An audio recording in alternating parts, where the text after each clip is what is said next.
What do you say we come on inside to Charles Schwab Field for the third time today as the NCAA Men's College World Series is presented by Capital One. We started at 10 a.m. this morning. We finished a game, then we played another, and now we have what will be a UCLA-Arkansas elimination tilt.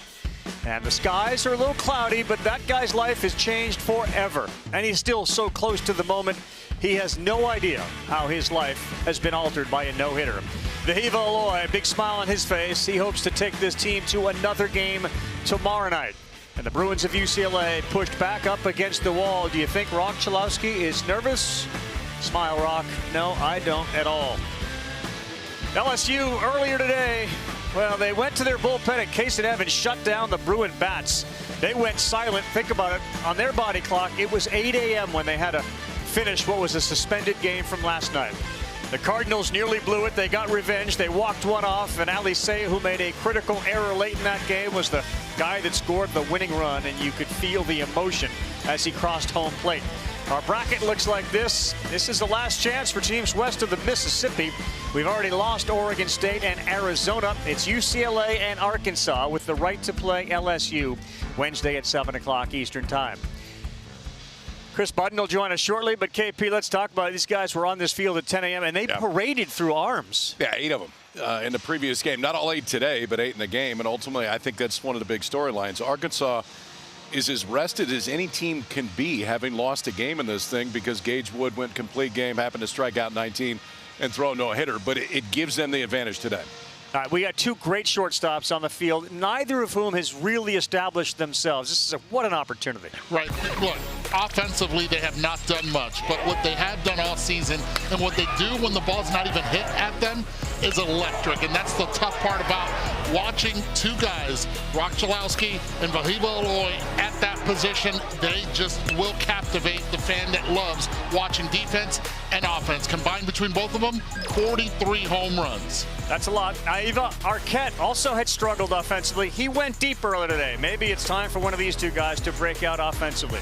They generally need one, Rock or Vahiva, to get the job done for them. They have literally carried their teams. They have. For Arkansas, it's a very complete offense, too. It is. Or at least it has been during the regular season. I think that's the one thing to watch today. They've hit 126 home runs this year. That's more than any other single season in Arkansas history. However, since they've come to Omaha, just 2 runs a game, have hit just 1 home run. So the offense that has carried them for a lot of this season, we haven't seen here. But Dave Van Horn really likes his team, and for more on that, here's Chris Budden. Dave Van Horn has had several elite teams in the past, but even some of his best have never made it here to Omaha. That's just the nature of this tournament. You got to be lucky and you got to play your best on the biggest stage, which is why after they clinched it at Supers, he sat on the podium, let out a bunch of emotion. It was basically a huge sigh of relief to get here. Thinking about this team, if we don't get to Omaha, they didn't win anything. They didn't win a championship, and it would have been one of the best teams I've ever had that didn't finish in Omaha, because they're that good and they're so close. Arkansas adds on with Aloy. It's just been a blast to watch them. I mean, honestly. Proud of the team. We're still here. We still have a chance. Guys, that comment struck me because they had teams, ones with Kevin Kopps that were #1 that didn't make it, but you could certainly tell that this team means something special to them. Yeah, they had that special moment, too. You're right, Chris. They had that no-hitter, and now they're trying to take another step, set up a rematch with LSU, but the Bruins of UCLA stand in their way.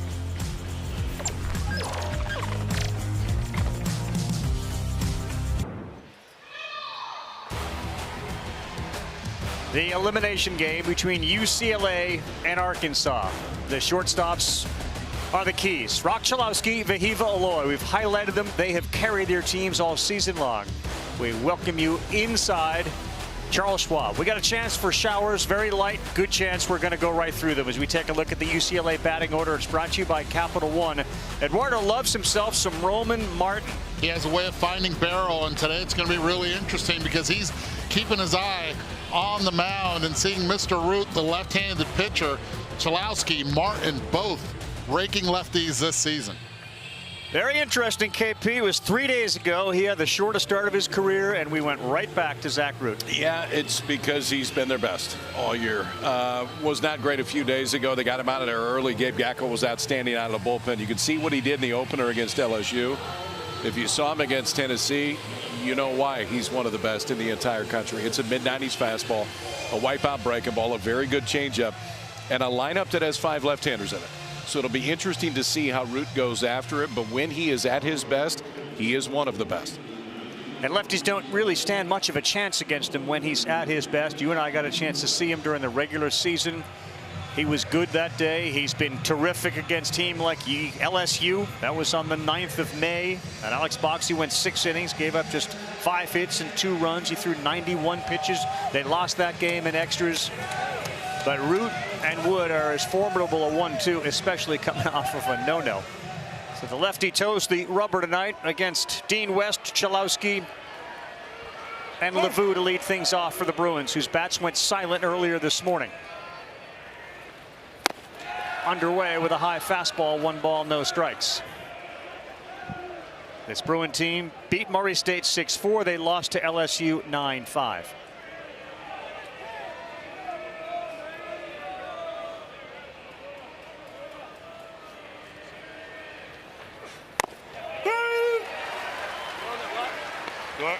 Gregory Street's our home plate umpire tonight. And that was strike 1. Dean West wanted to know, is that as far out as we're going to go?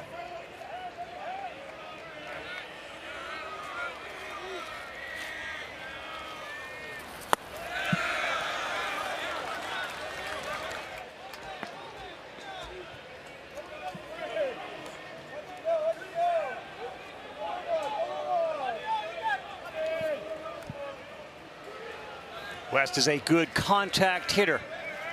The outfield very shallow, especially in left. This one is up the middle, and it's going to be impossible to get him. He's got an infield single. Dean West is aboard. We talked about Root stuff. It started with the fastball. He was up to 98 against Tennessee, but he'll sit low to mid 90s. A big top to bottom curveball. Then a great changeup he's going to use primarily against right-handers. Again, just 4 right-handers in this lineup, so the curveball probably is going to play more today, but it's a fastball that everything comes off of.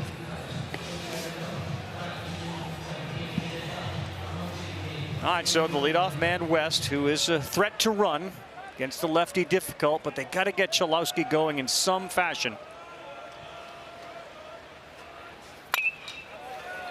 It's like the first ball, even a foul that we've seen elevated off his bat. But usually we've been seeing during this College World Series a lot of breaking pitches, first pitch. He's been chasing a lot, opening up. Interested to see how Root is going to approach him and if Chalowski can make the adjustment. 0 for 13 his last 3 games at Charles Schwab. There's one that's over the head of Aloy, and that's a good start for the Bruins and a good sign for Chalowski, who looked like he got jammed there, but they are 2 for 2 to start. I love it as a hitting coach that you get your best hitter that has struggled to get jammed, because he's been pulling off everything, and that right there will get him back in tune. A little spinner at the top of the zone, and the Bruins start the same way that they started against LSU in that first inning. Their formula for success this year, one of the most successful seasons they've had in recent years, off a season in which they won only 19, has been get those 2 guys on and have this guy drive him in. Willie LeVoux has 85 runs batted in on the season, a massive number. And Root in trouble early. Can't find it with that 81-mile-an-hour breaking pitch, 1-0.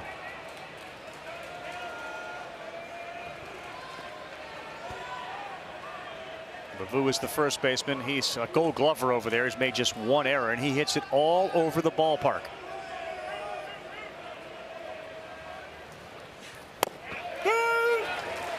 Lands it to go 1-1. So you take a look at the man that's been at the helm for 21 years, John Savage. He won the World Series in 2013. His biggest challenge tonight is going to be to navigate a bullpen that is used a lot. He said many of those guys earlier today, 10 pitches, they can come back.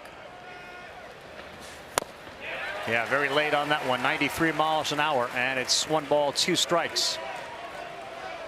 Well, where do you go here? You get that swing on a fastball that Lavu obviously was sitting, breaking ball or something off speed. Root's velo a little bit from what we're used to seeing, but not much. Still sitting 93, 94. 1-2. Chalowski takes a big lead. This ball is popped up. They'll give a look at it, Iredale, but nobody's going to get to it. Talked to Matt Hobbs, KP. He said, you know, we hoped maybe to get through the game using 2 or 3 guys yesterday.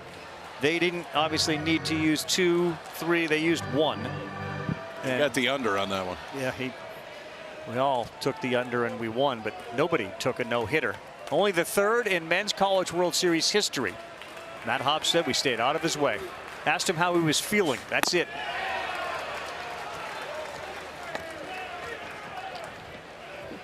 Two balls, 2 strikes. I mean, seriously, do you imagine how years from now he comes back to Omaha, and certainly in Arkansas, his life has been impacted that he has no idea of. Yeah, no, he's not going to pay for a lot of meals in Fayetteville for a while. That's for sure. All right, 2-2. Both runners grab leads, and this ball is floated out to right center. Maxwell is over there. The center fielder tracks it down. That's Thomas Jr. And both runners advance on a ball that hung up there for a long time, which allowed Thomas Jr. to circle underneath it. But both runners in scoring position. Big time productive out right there, putting the ball in play in the air. Not only do you move West over, but Chalowski also tagging up from first base and getting in scoring position. All right, here is Roman Martin. We touched on him at the top. A .321 average, 9 homers, 61 runs batted in for Root. Again, pitching on 3 days rest.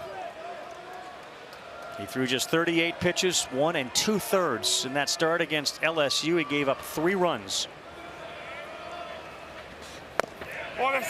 And you have to be smart here if you're Zach Root. You got a right-handed hitter that has been swinging the bat very well in Roman Martin, with 2 lefties, Salgado and Brennan, working behind.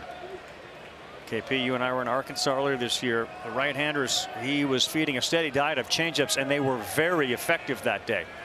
The 1-0. Comes inside and falls behind 2-0. Helfrich is so good at that right there, the Arkansas catcher, of just deadening balls in the dirt. It's one thing to block him. It's another when it goes about a foot in front of you and nobody can go anywhere, and he is outstanding at that. To be careful here with Martin, who, as Eddie has pointed out, has stung the ball. Big lead at third base on a ball that might get away from West. It's 3 balls and no strikes. What about the mental game, KP, for Root, who has been great all year? He gave up all those runs, came out, and here he is with 2 on. Yeah, you got to be careful, too, because the first 2 balls that were hits were not hit hard. They were just hitting the right spot, not to fall into the here we go again pattern, and got a long fly ball for the first out. I thought right there Savage was going to give him the green light. Get yourself 1 pitch 3-0, especially with the 2 lefties. Now 3-1. Root can come with another pitch other than the fastball if he decides not to challenge him with the number 1. Savage says he's watched Martin get better and better and better. 3-1 count. Called strike 2 on the inside corner. And he credits Chalowski with helping bring this kid's game to a new level. He said he's all over him, both defensively and offensively, challenging him, encouraging him. And Root shakes off 1, is ready here. 97 miles an hour. And this is what we saw against Tennessee last week, is when he needs it, there's a little bit more in the tank for the Root fastball. He'll sit 93, 94. And then you'll see it make a jump sometimes. That time trying to throw it by Roman Martin, get the strikeout. Martin got just enough of it to stay alive. Come on. You watch West over there at third base. I mean, he's 40 feet off of third base when he's taking a lead here. Watch him getting the eyesight, trying to with Root. He's just starting now. I mean, he keeps going and going, and Iredale's not making a move to third base. Does the same thing again. 3-2. That's a foul ball.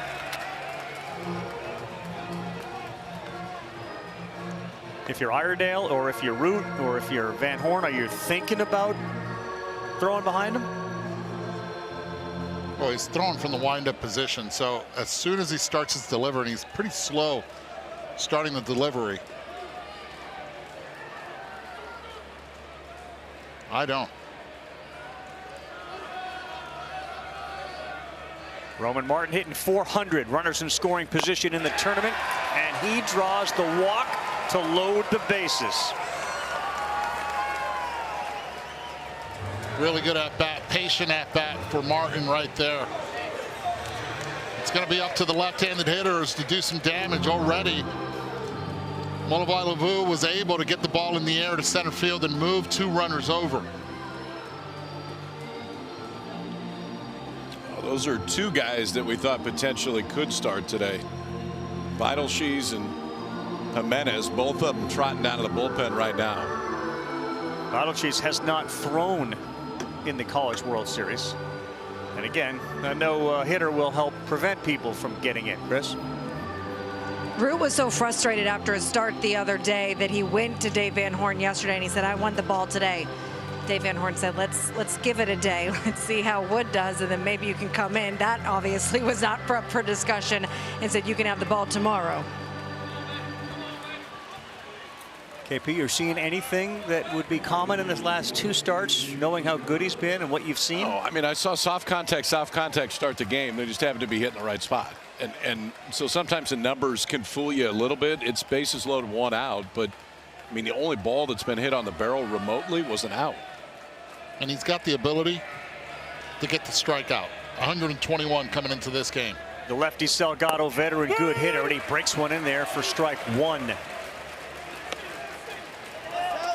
Salgado has reached safely in 19 straight, including all 7 tournament games, where he is hitting 400 with 4 doubles, 4 RBIs, and 6 runs scored.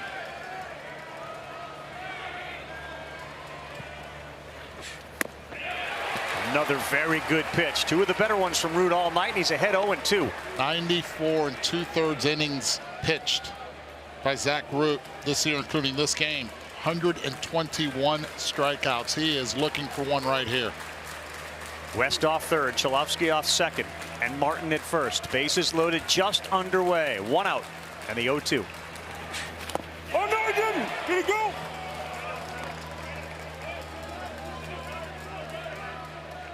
Heard Gregory Street, the home plate umpire, say no, he didn't, and then they asked the third base umpire. So in Greg's world, it was not a swing. But Helfrich said, well, what about that guy down there? Let's ask him. He still said no. He also confirmed the no. Double negative.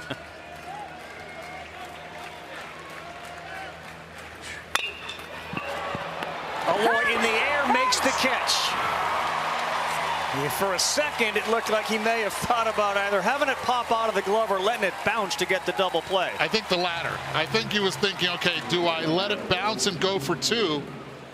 Or do I just catch it in the air and just trust Zach Root on the mound? Let's get the shore out first. Gets it. Runners hold. And this is a big matchup right here. If Zach can get out of this one right here, this would be pumping up the Razorbacks. Now, we talked about his ability to get lefties. Salgado gone. Here's Peyton Brennan. And here he comes, coming home. Here's the throw, and he is out at home. West dared him the entire time, and Root fired it to Helfrich. And we'll see if the Bruins want to appeal this one.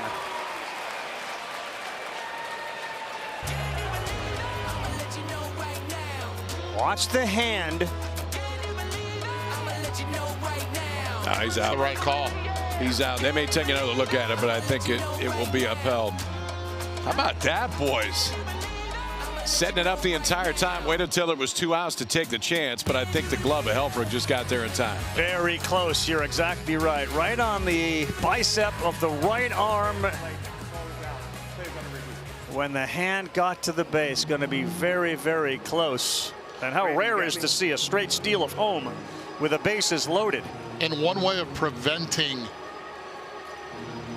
Helfrich from being able to reach out like that as a hitter, when you see the runner coming in, pull back, show bunt, and pull back immediately. That way the catcher cannot come into you, and that way it would be interference then on the catcher. But it really frees it when you think the glove hits. Is right there, and it looks like it. I mean, it is less than an inch. He got him. What a turn of events right here.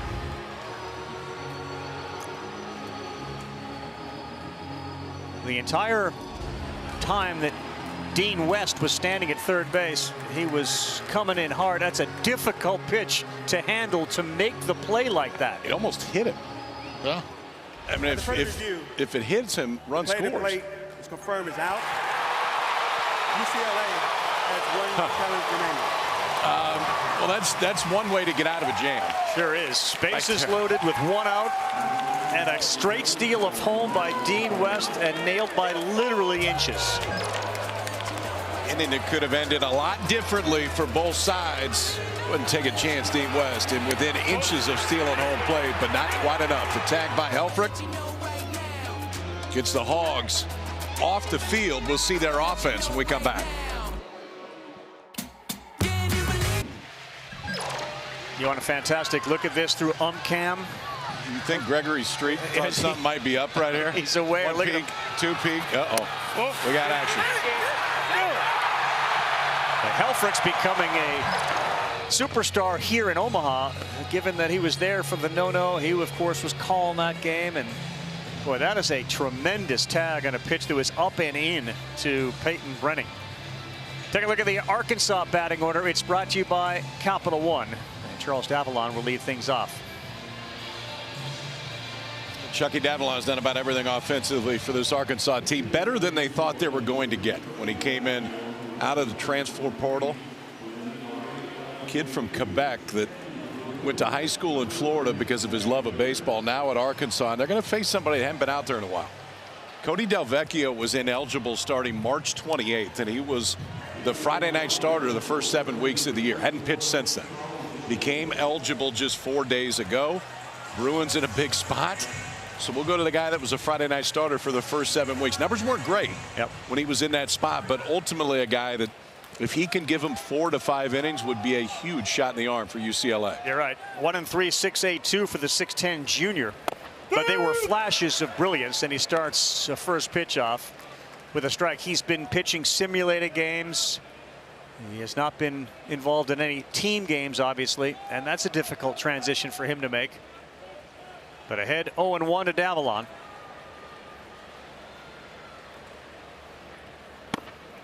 And he's now ahead 0-2. Record book player had a straight steal of home. Stephen Feehan of Louisiana Lafayette against Clemson back on June 14th of 2000. So Dean West nearly entered the record books with him. That one's down.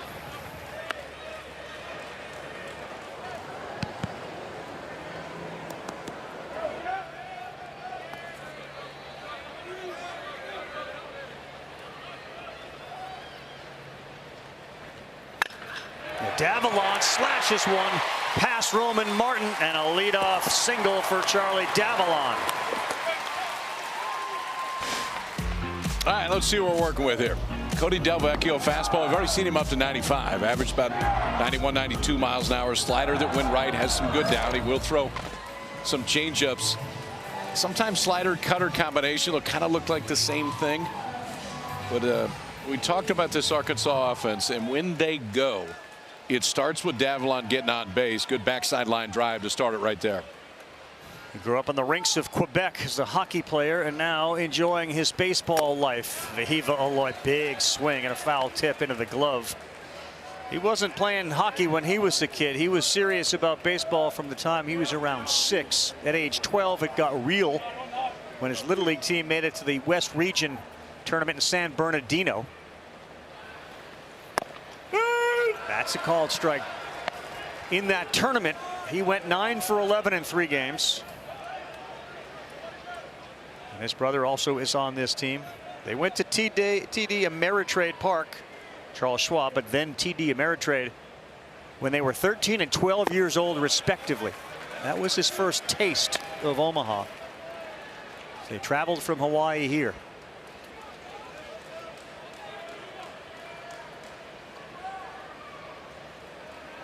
a future first-round draft pick.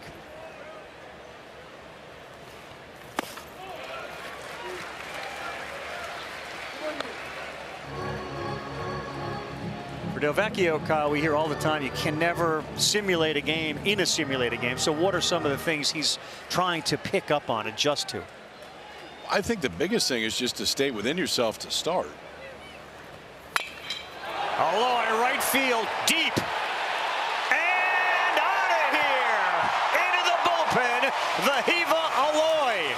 And the Hogs, who avoid disaster in the top half, have a 2-0 lead on his 21st of the year.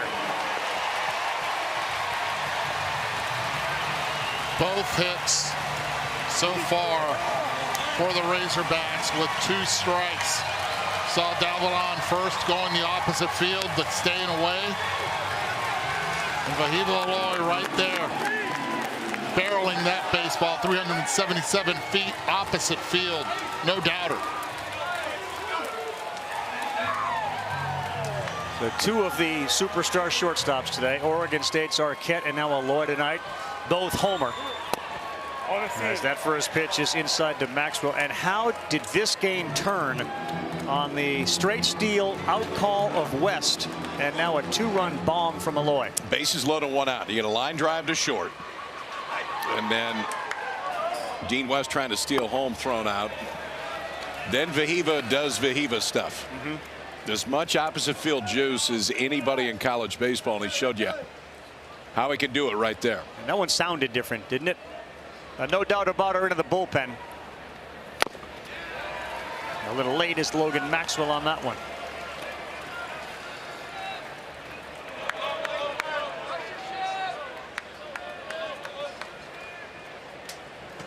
This guy's dealt with the hamstring injury early in this season. A terrific hitter. And he watches one bounce up there. I think, KP, having come here for 15 years, and you've been here for so much longer, I think there's an adjustment period for the hitters when they realize this ballpark, balls you're used to hitting out, often it's the wind, but I think you got to start to get into a comfort zone, don't you, with this ballpark? Yeah, and be able to live with some that go up in the air you think are going to go out that don't. This was different. This one did go out. And it's different because he doesn't collapse early on the backside. He stays tall through the entire swing. And he knows that he can go deep line to line. Hits it, back flip, takes 2.5.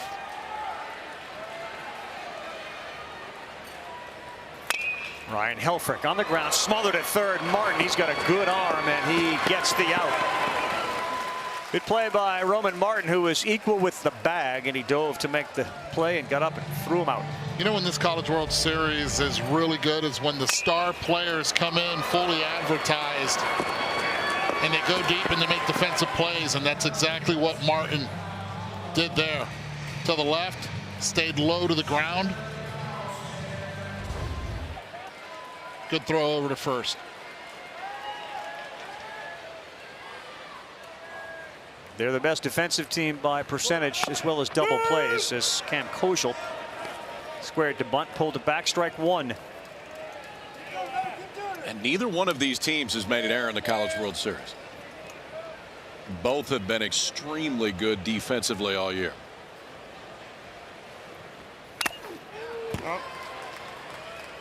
And that error bug has been biting a little bit here in Omaha. A few teams have been bitten by it. In some places that you didn't expect them to be bitten. I mean, guys that have been great defensively all year, but these two teams, it's been clean baseball so far. Winner gets LSU tomorrow night.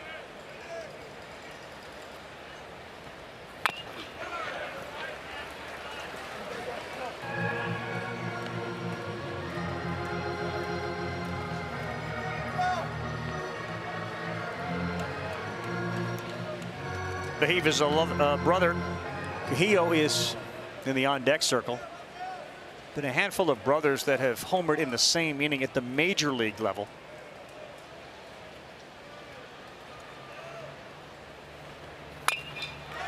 This ball is high towards foul territory. Giving a look is Martin, and careful over there, man. He ran into the tarp and then caught himself on the top of the fence. Be shocked there if he's shaken up. He kept going. He didn't break stride. No. I mean, that was full speed. He took a peek early and then tried to take another one, but by that time it was just a little too late. Yeah, thank goodness for the padding on top of that wall.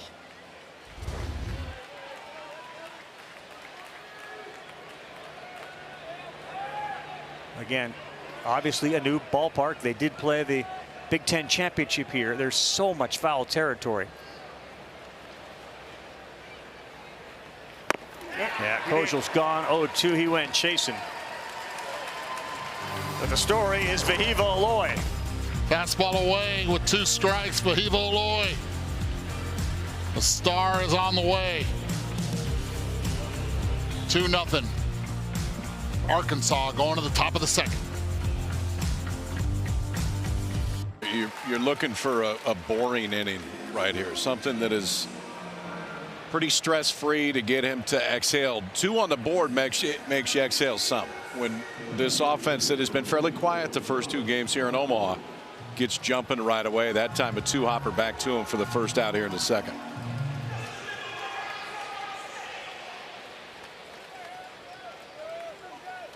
This is Toussaint Blythewood, and he is in the DH role, and he's a right-handed hitter. They've been using Baltz in the DH spot the first couple of games from the left side, so they go with Blythewood. Did not have a whole ton of experience this season, less than 20 plate appearances.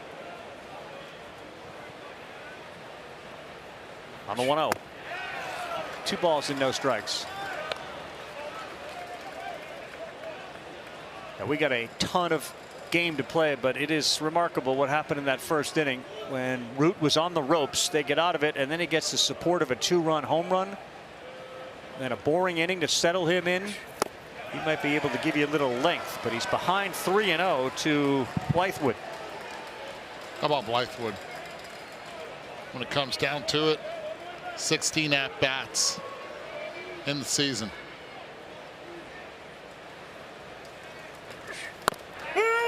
Gets the call. 3-1. He's looking in to see if Savage is giving him the take or not. I'm like, go for it. 3-1, you're down 2.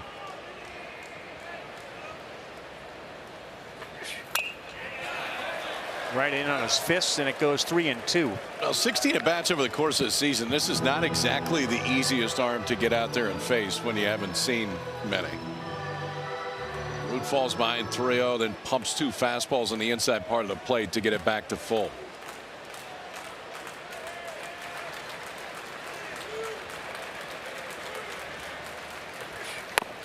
Yep, he got it right by him at 94. It stayed on plane. Blythewood is gone. And there are 2 outs here in the second. It's not the same as batting practice, is it, when it comes to the velocity at 94? A little bit unfair with that talent on the mound. Working at the 3-0. Zach Root coming back with 3 excellent pitches. It sticks a glove side fastball right there. It stayed right there at 94. And that was the pitch he wanted. You saw him shake the first one that Helfrich put down. So 2 down for Cash Duggar, the catcher. Right there for strike 1.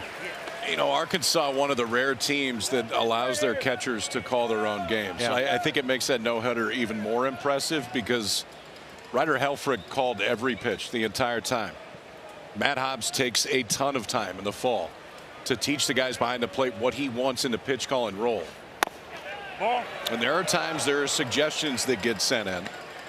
Hey, maybe think about this, but for the most part, it's Helfrich's game to call. Fastball middle. That makes an easier game to call. Yes, throw it as hard as you can, and they're not hitting it. So then do that again. You got one of those, you're probably going to call it a few times too. That's what he said after the game, Wood, that he kept hearing fastball middle. And he was in such a zone, you almost wonder if, in fact, he was hearing things that he wasn't really hearing. Just get it and throw it at 97 through the game. An amazing performance. They go to the shift on a 1-2, and he is called out. On the outside corner, Gregory Street punches Cash Duggar, the catcher, and Root is rocking right now. If he's getting that one, he's going to be pretty good tonight. Maybe a little extra on the outside part. Back-to-back strikeouts. First 2 of the game for Zach Root. 2 scoreless to start and a 2-run homer. It's 2-0 Hogs.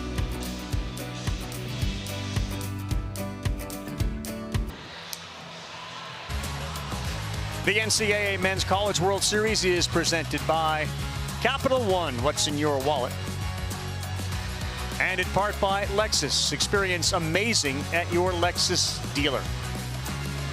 You know, this whole thing starts with over 300 teams, 307 baseball teams. You get down to your final 8 and slowly, like the bananas we've seen here, you peel off the teams. We are doing that as we are at a Tuesday night. You got LSU waiting tomorrow. Coastal 2-0 as well. And that first pitch is a little high and outside to Kahio Aloy. He'll be followed by a power hitter and Reese Robinette and then Brent Iredale.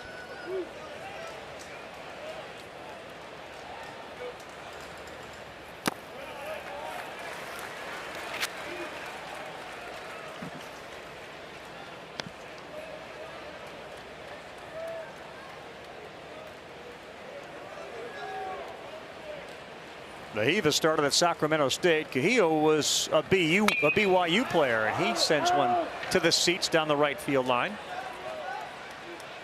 I went to BYU as a 2-way player. Pitcher as well, and then the offense was there. And Arkansas's coaching staff will tell you that they weren't quite sure what they were going to get with Kahio. He can compress a baseball. I mean, when he gets it, it goes. But I don't think they thought he was going to drive in 70 runs this year, and it doesn't hurt to have your brother in the lineup doing the same thing. 2 balls, 2 strikes. They both hit a home run in the same game. That was very early in the season. And you take a look at 24 and 25 and the seasons. Just tells you about the special offense that this Arkansas team has from top to bottom. A lot of opportunities on base, a lot of power 1 through 9 as well.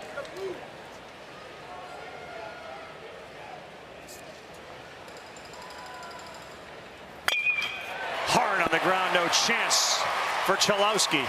And boy, the exit velocity of the Aloy brothers tonight, triple digits, both of them. That was a shot. Yeah, I might be able to launch, but my brother, my younger brother, can compress it, as KP said, 115 miles per hour off the bat. Wow. Infield just could not even move and react on that one. That is a rocket. Yep.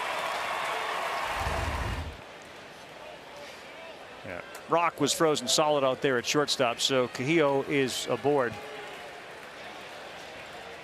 And this guy's got some significant power. When we saw Arkansas against Texas, it was really the beginning of Reese Robinette playing. Made a terrific play in that no-hitter game the other night on a ball that took a weird hop at first base, and he stuck with it. At 6'3", 220, you hear some comparisons to Heston Kjerstad, who doesn't do that much. He looked in, and I think when he saw the bunt sign, it was a little like, okay, yeah, they're I can do this. Trying to steal a base runner right there. UCLA had the shift on. Roman Martin was pretty deep over at third base. Now he'll go deeper with 2 strikes.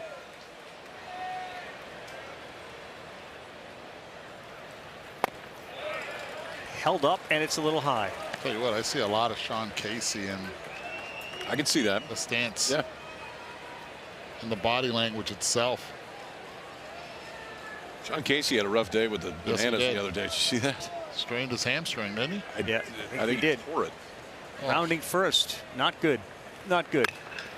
On the ground, they will go to second. Calls, fires back. That's a nice double play. A good decision too, to immediately go to second, not step on first and try to get the tag play, because it was hit hard enough that if the throw is just decent right there, they're going to be able to turn it. Erase the leadoff single right there with a 3-6-3. And Lavu may end up being a third baseman at the next level, but he and Call combined for a 3-4-3 double play, even with Aloy trying to get in the way of that throw and cause some problems. But Robinette grounds into the DP, and here's Brent Iredale. And keep the pitcher away from that play if you can. Love the way he threw the ball, did not look at where after the ball was released. Let's go right back to the bag.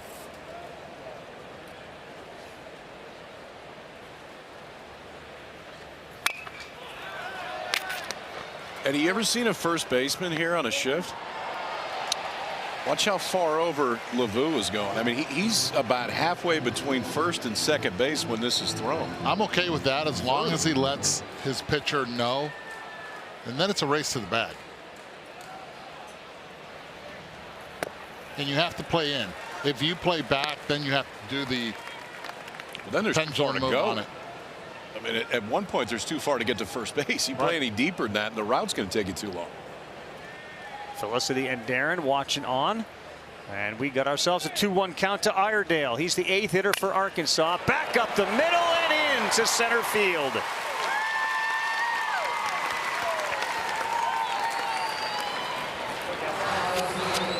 Tell you one thing, Kyle, they are squaring up Cody Delvecchio. The hits have been hard. This is the offense that Arkansas showed you the whole year. And it's the reason why they're one of the most, if not the most complete team in the entire country. It's power. The only thing they don't do is run. And they're not going to run a whole lot. But there's plenty of power. There's consistency. I mean, Justin Thomas Jr. is a 9-hole hitter. His OPS is right at 950. Yep. Again, 3 on the left side. He fires over there as Iredale with 8 steals is back. So this is the answer to the question, can you pitch in the morning and come back and pitch at night? Because we saw May earlier today.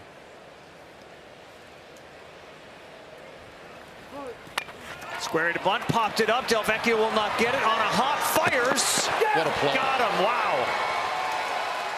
Barehanded on a ball that had some spin on it and threw a fastball to get the speedy Thomas Jr. A lot of athleticism on that one. He barehands the play. It's the only play he had. And it throws strike over to first. Bounces. Catches it perfect. Sets his feet. And lets it go over to first.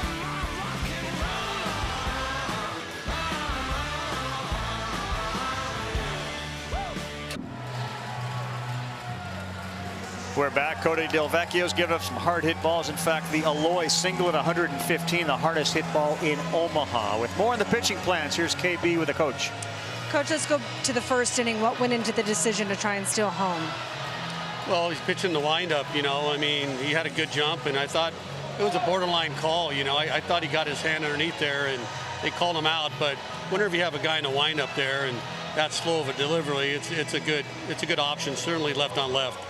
Win or go home, how do you manage the rest of the arms tonight? Well, I mean, just like any game, you know, that elimination game, you got to, you know, be a watchful eye, and you got to make sure that you don't stay with somebody too long, and, you know, particularly against this left-handed pitcher who's really good. And, you know, he pitched out some problems as well. So both sides, I'm sure, kind of feel the same way. I appreciate it. Thank you, Coach. Thank you. Guys.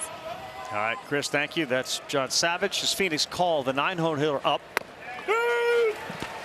Little 84-mile-an-hour changeup there to the right-handed hitting Call.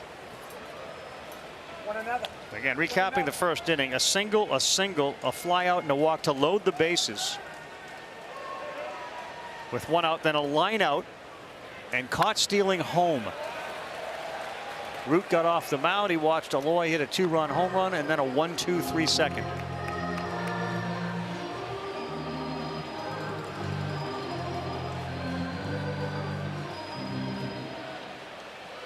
Bruins hung in there earlier today, and Call had a big spot with the bases loaded in that game. Could not deliver the big hit. That's called strike 3. Gregory Street.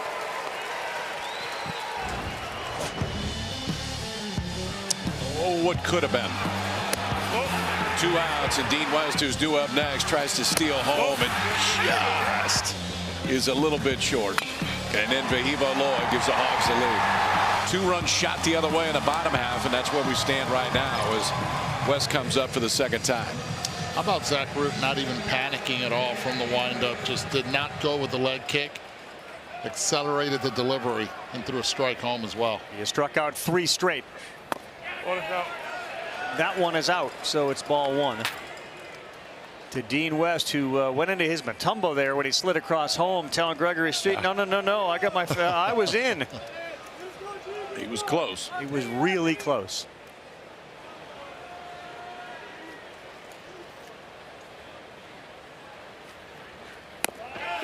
Yep, breaking pitch lands, and we go 1 ball, 1 strike.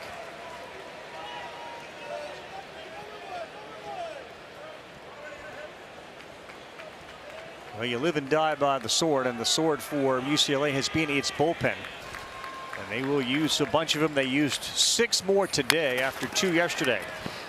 That's a foul ball. Hold up, hold up. Double-digit pitchers, all with at least 17 appearances. It's built from the back forward, which is not the way that we're used to seeing it at UCLA, with some of the names that have come out of there.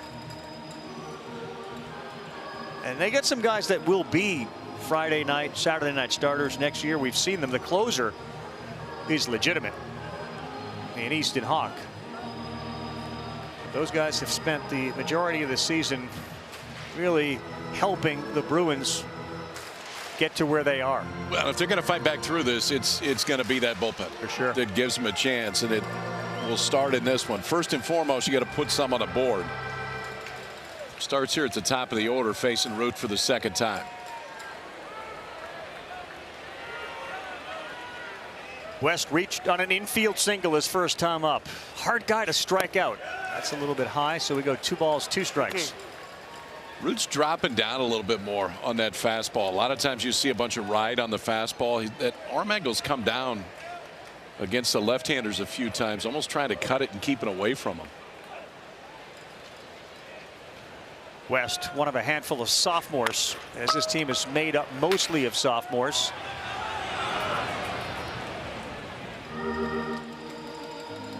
They won 19 games last year, and all the sophomores returned. They got 11 newcomers in 2025. When you think about maybe your team you root for and the turnover, they only got 11 newcomers, 8 freshmen and 3 transfers. This is not a portal picking team, the Bruins and John Savage. It's recruit, develop, stick around, and let's see if we can get to Omaha again. He went and he strikes out. That is 4 strikeouts in a row for Zach Root. Yeah, that breaking ball is working, and to be able to get West, who is very difficult to strike out, went with it back to back. This one just a little bit lower. He tried to hold up. Yep. Did not. Yeah, for Dean West coming into this game, 49 walks, just 28 strikeouts before that, but couldn't hold up on the breaking ball. Let's see what Rochulowski's got in store. He singled his first time up. He's still looking for his first extra base hit in the last 9 games. He fouls that one off. He leads the nation in WAR at about 6.5. His defensive runs saved are off the charts. Between he and LaVue, 160 RBIs this year. He tends to get hit. This team gets hit by a lot of pitches as well. 21 times he's been plunked.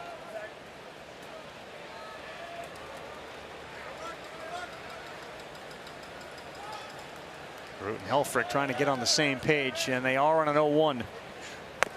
Nope. And Helfrich was calling the shake right there. You could see Helfrich's head shake because he wanted Root to shake, and do it a few times just to try to make Cholowski stand in that box a little bit longer.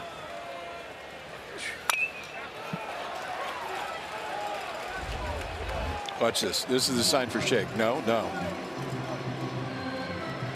Now we're good.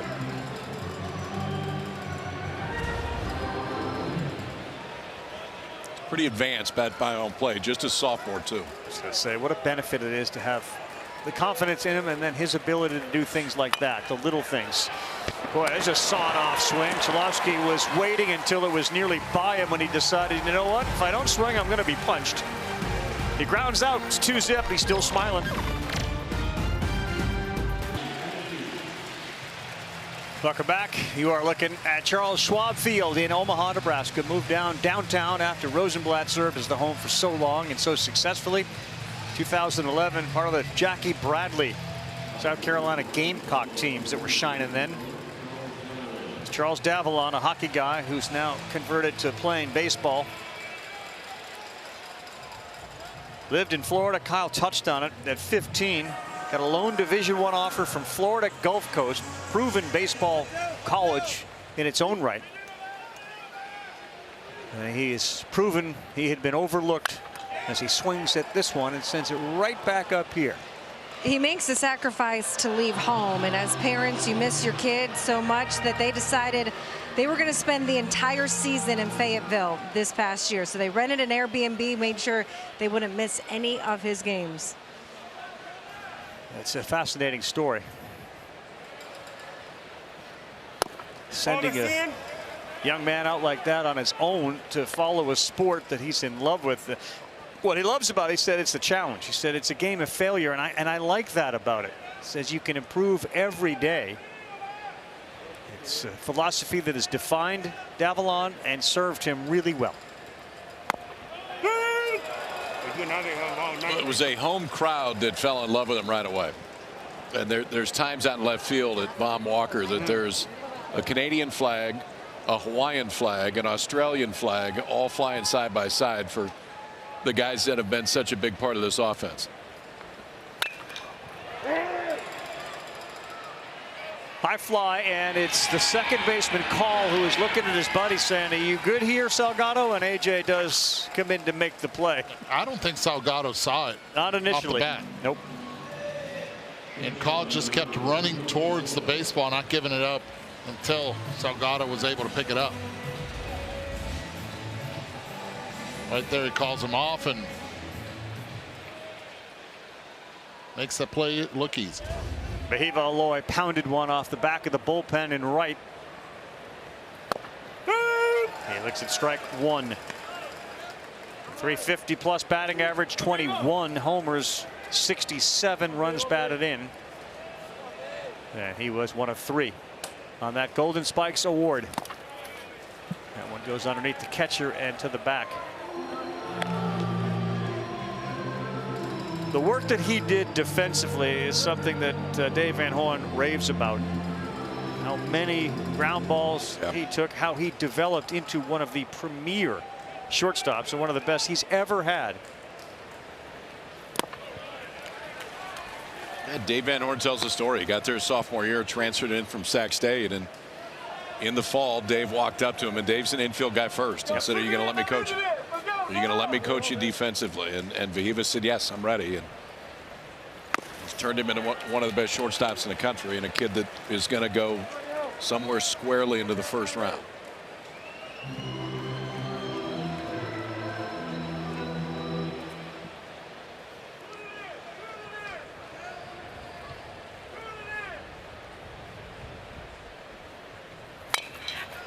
Rolls one over. Watch Chalowski here. He will take his steps and then fire. And Aloy is retired. I have a feeling those guys are going to play against each other for a while. Those two shortstops get a chance to play this game for a long time. Usually they say the best athlete, that's where they belong. And this year, throughout college baseball, there's a lot of good shortstops.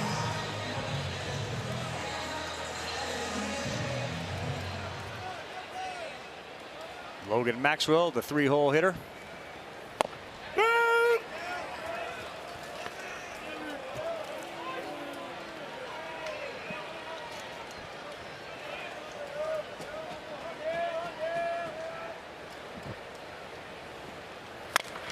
That one is going to get into right field off the end of the bat. Didn't come off hard, but it's a hit for Logan Maxwell. And the hit parade continues for the Razorbacks. Well, 2-out single for Maxwell, who was so critical to get him healthy again. He was hitting .342, had 9 homers early. He's hits in the 3-hole, and he just had that lingering hamstring injury that flared up in the in the opener early in the season. But boy, getting him back fills this lineup out. KP has kind of harped on it that this is the Arkansas offense that helped carry them to the #1 ranking at one point this season.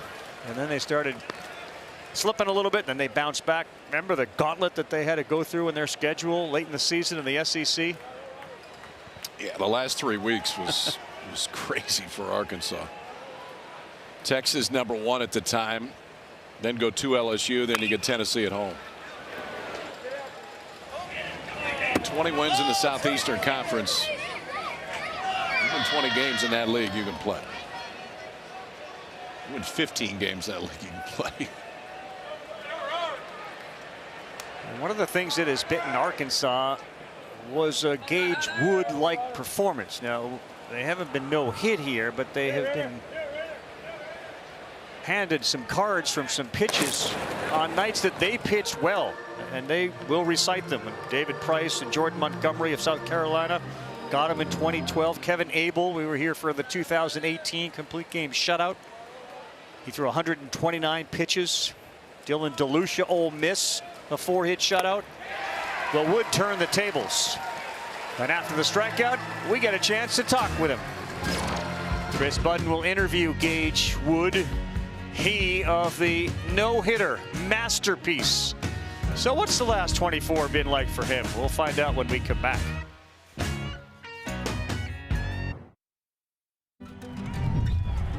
Now back to the top. He will face Murray State's best. The 1-2. Swing and a miss! Greatness from Gage! A no-hitter!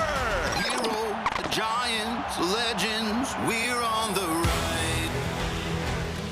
Oh, we just heard the song. We got Gage Wood. Here are the numbers. 9 innings, a lot of donuts up there, and 19 strikeouts.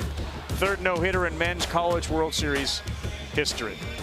How would you describe, the last 24 hours, Gage? Life-changing. That's all I can say. That's right. And how so? So how does that sort of look? What does that mean? I mean, my phone still hasn't quit blowing up. I mean, like, everybody just reaching out to me. I'm hearing from celebrities with, millions of followers, and it's crazy. Well, all right. So who? Come on now. I talked on the Pat McAfee show today. Okay. That was pretty cool. I had a good time doing that, and I was stoked to get that opportunity. So yes, sir. I would just put that at #1 right now. A lot of guys can't sleep before they pitch.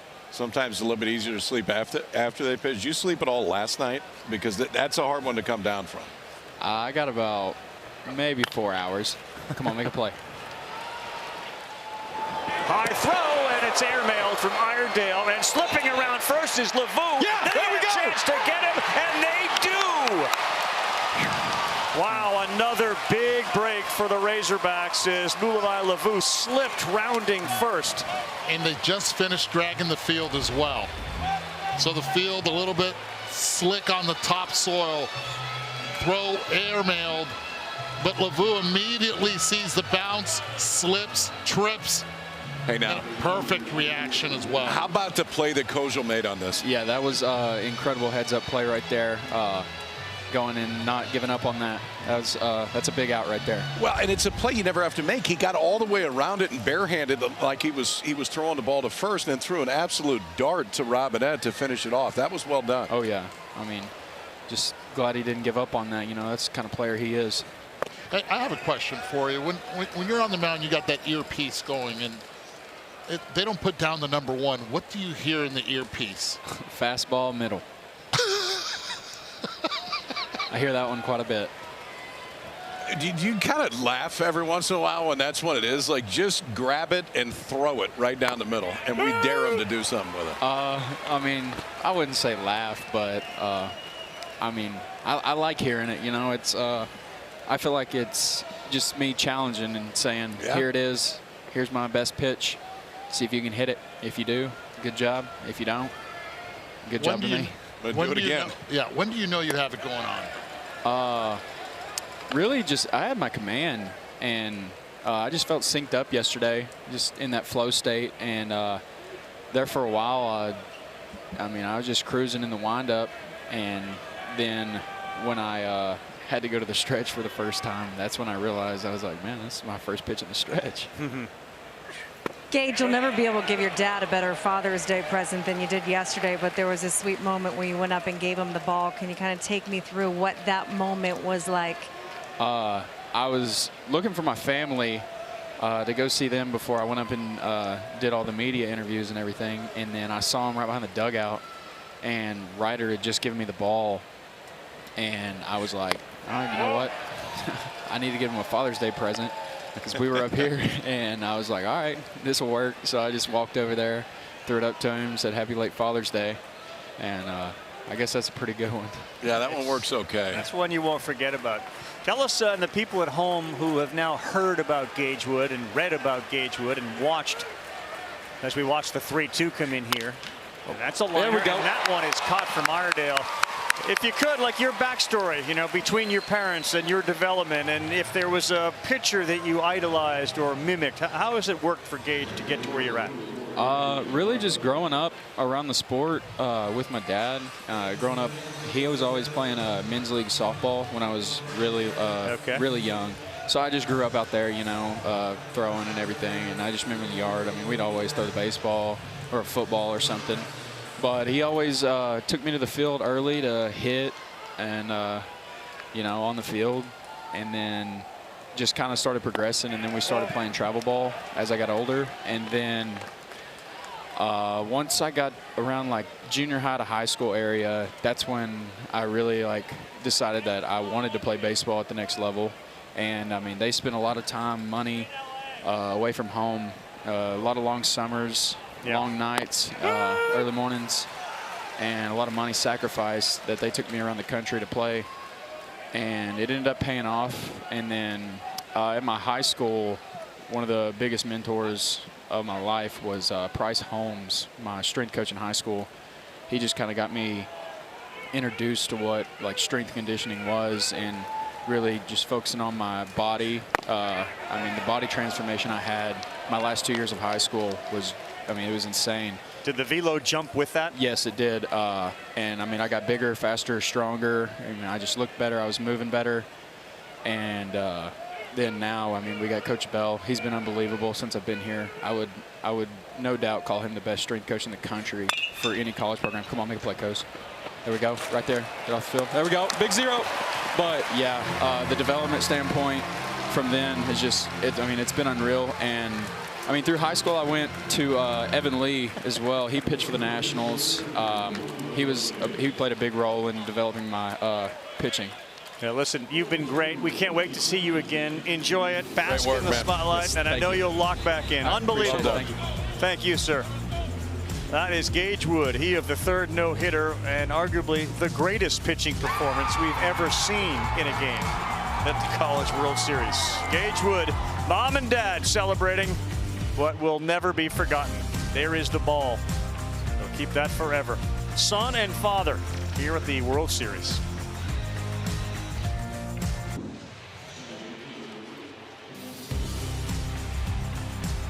Final four after tonight, Coastal and Louisville. What a game the Louisville one was. We had a big error late, and then Louisville's Alisea, the shortstop, who had one go right under his glove, allowed the game to get tied. They were ahead by a couple. He's the one who ended up scoring the winning run, and there was a whole bunch of emotion when he slid across home. So Louisville will try to knock Coastal from the ranks of the unbeaten. And we'll see who LSU plays. It's Arkansas up 2-0 against the Bruins of UCLA tonight.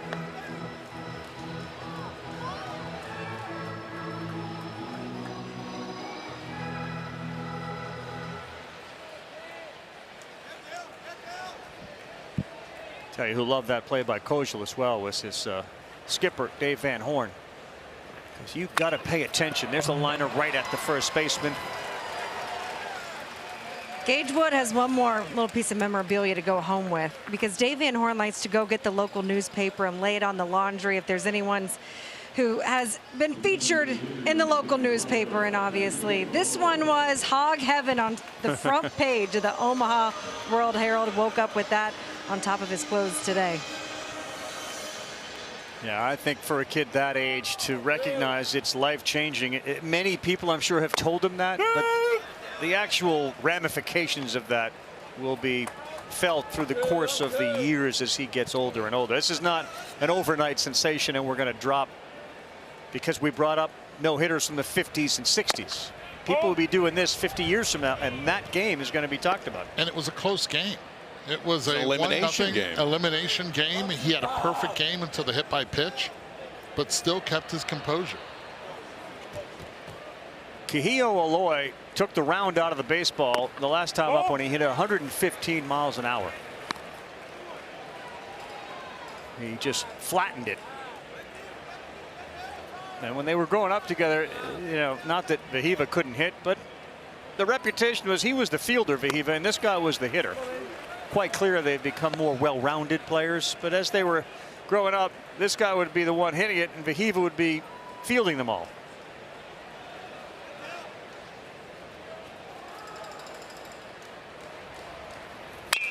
(3-1) lifted fairly deep to left center. It was carrying earlier today. It doesn't carry there except into the glove of Peyton Brennan.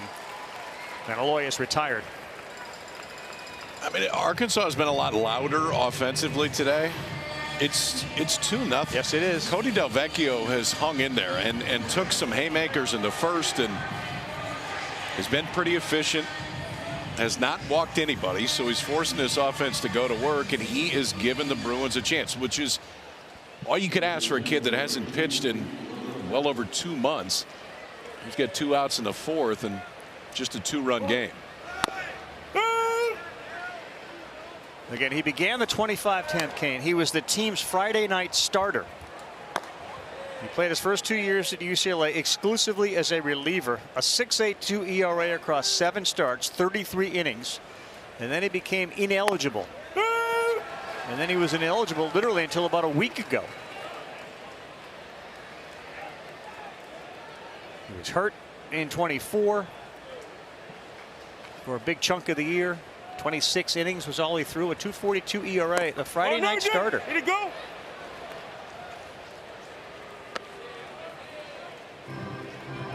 You know, we harp on the fact that the Bruins don't have depth at starting position. Well, he was ineligible. Yeah. That's a guy who was starting Friday night.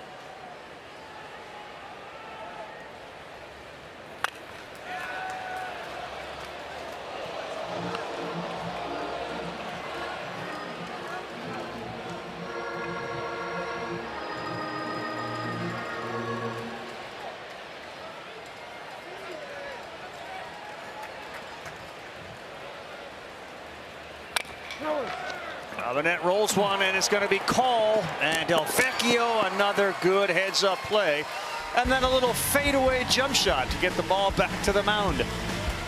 The mighty Missouri getting ready for a good night's sleep. It's the end of the 4th, and people are still walking the BKP.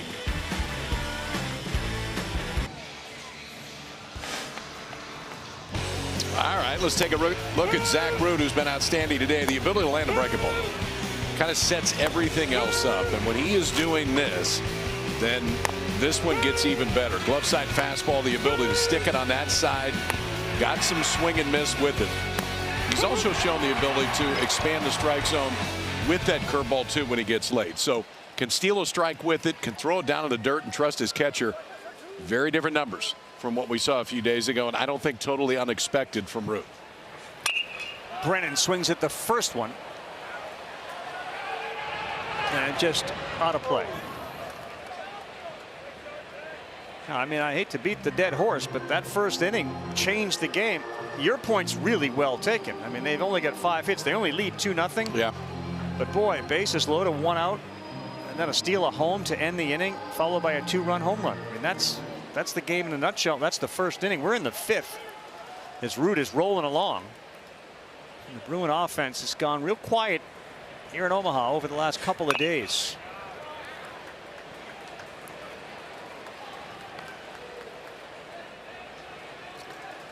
Yeah. What, he's screen printing now. That's look at that get spun around. Why didn't we think of that? So what are they calling this place now? Yeah, Chris Button just said that's another one of those shirts that's being made called No Maha, like no hitter, No Maha.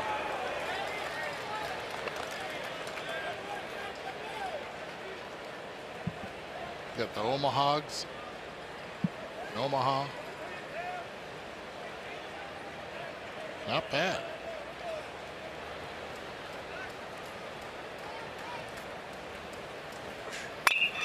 Back up the middle. It deflected off route. Aloy gave it a dive, but it rolls all the way into center field. Men's College World Series after tonight will be down to its final 4. The action will continue with the championship series that starts on Saturday. It's a night game Saturday and a day game on Sunday. For more information, go to ncaa.com. It's the official online home for all 90 NCAA championships. Okay.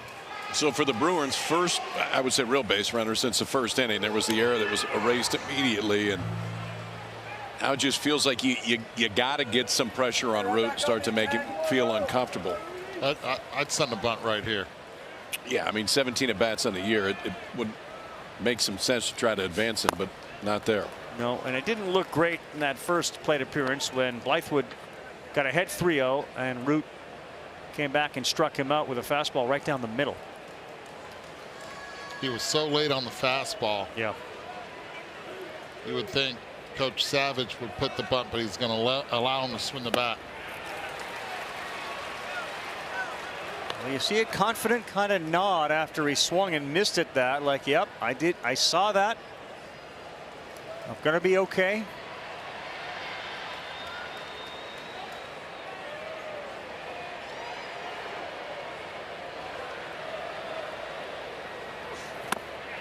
Not there, though. Blythewood comes from the same high school as Pete Crow Armstrong, Freed, Flaherty, famous Harvard Westlake. How's Pete Crow Armstrong doing this year? Things going well for him?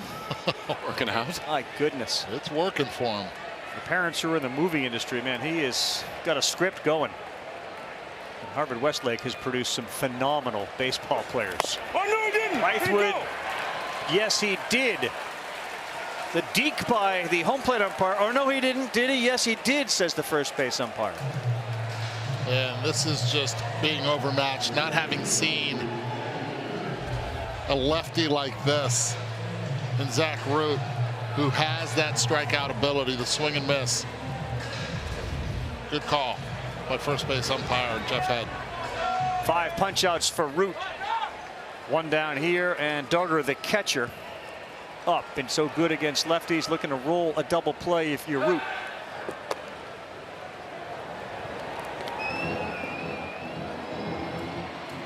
Duggar has had some really good at-bats during this College World Series. Got caught looking last time on a pitch you could say was outside.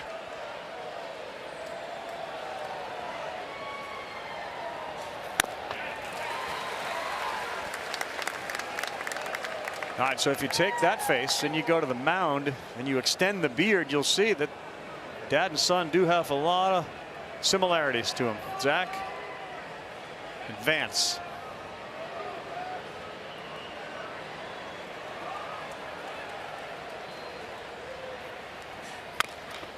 Hold up.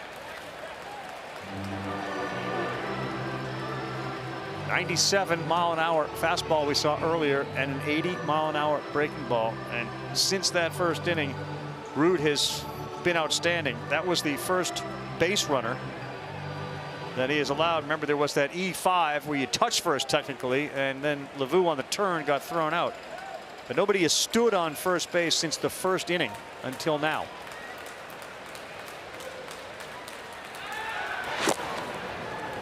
KP, you just did the breakdown about the breaking pitches, which we've seen against Duggar. But here could come that arm side fastball, the one he froze him on last time. It's been money for him late in counts. Hitter sitting on the off speed.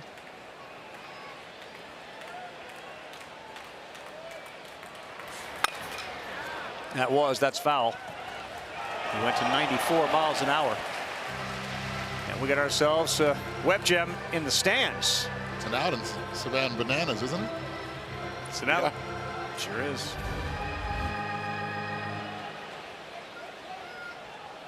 I love the glove. I love folks bringing gloves to the ballpark. You just never know. And in this ballpark, we don't have screens around the infield like we do at nearly every other ballpark. So you got a real chance to get a souvenir.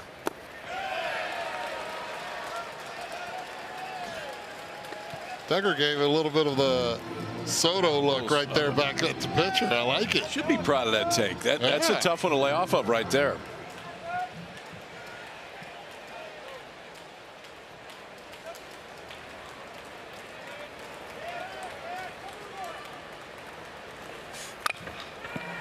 Off the glove. Kozel's looking for somebody to get over there, and they do. Boy, another ball that bounces the Hogs' way as Robinette deflected it. Kozel picked it up, and they went right back to the first baseman. How about Kozel being in the right spot again? A couple times, yeah. Reaction right there. Takes his time. He knows he's running down the base. He started pointing too. I love that. Yeah, okay, somebody get there because I got it. Get on back. We got time.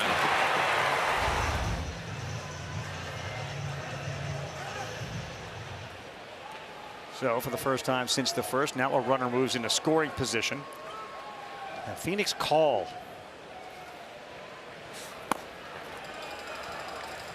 Backed off the plate to maybe set up a changeup away to the righty.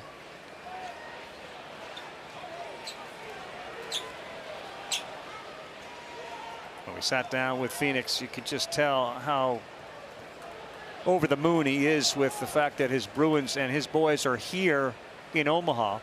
Dream of a California kid is to take the sport you love and take it to the heights like this. He's had a perpetual smile on his face. On this UCLA roster is full of California kids. 100%.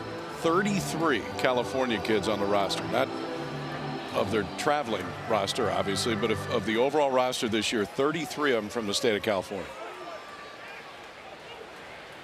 2-0. Brennan leads off second. It's a 2-0 game. And Call swings and misses at 85. Zach Root from the first inning on has been in complete control. And you have that changeup and the ability also to throw the fastball 94 to 95 on the inside part of the plate is lethal against any right-handed hitter. 2 shakes. The outfield is shallow. Oh, no, and did he go? No.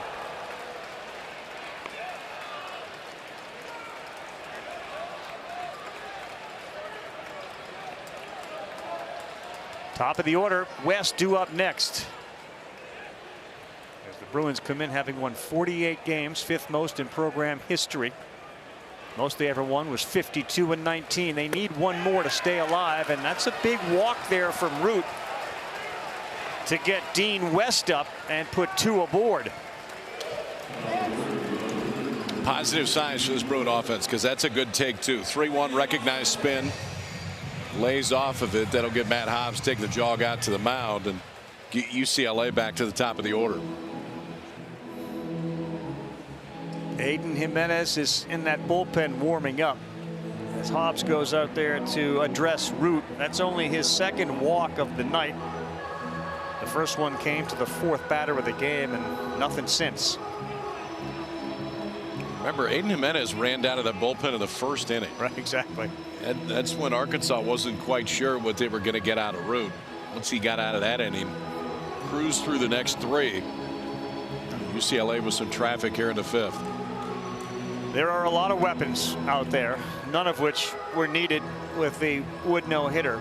But in the tournament, top 3 in both strikeouts per 9 and ERA, and they can throw it really hard. Now Gackel won't be available because he threw in the game that Root came out and threw great. Another bullpen saver was Gabe Gackel. That's a big spot in the game after the first inning. Most traffic they've had. Gets the strike, looked off the plate, but it's 0-1 to Dean West. Yeah, West didn't like it.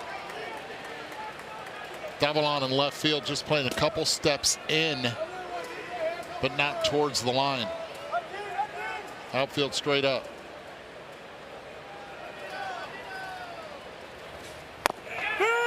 Same thing, nearly identical, and look at West. Question Gregory straight behind home plate.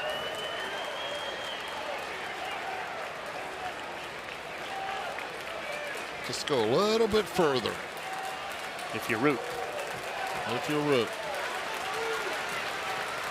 He comes with the 0-2. Too far out. Quickly going to third base. Brennan, he will get in. And now into scoring position moves not only Brennan, but Call. Hell yeah, way to beat him. Really good base running right there by the Bruins. Good read, ball in dirt. Brennan didn't hesitate at all. Sees it, immediately takes off. And Helfrich, trying to get his feet under him, slipped a little bit on the grass. Remember, West reached on a slow roller up the middle. He's got terrific speed. No, that one is a little too far off. Although I got to believe at one point West had that thought, like, again? Yeah, he's just hoping he doesn't hear anything right there. Right. Good take, though. Followed all the way in. Single could tie this game, though the outfield is shallow. This one up the middle. He's off and running. Koja will fire to first, and he will leave 2 on. And Zach Root, 3 days after giving him 1 2/3 tonight, has got him through 5. Good evening, everybody. I'm Mike Patrick. It's great to have you with us from the College World Series.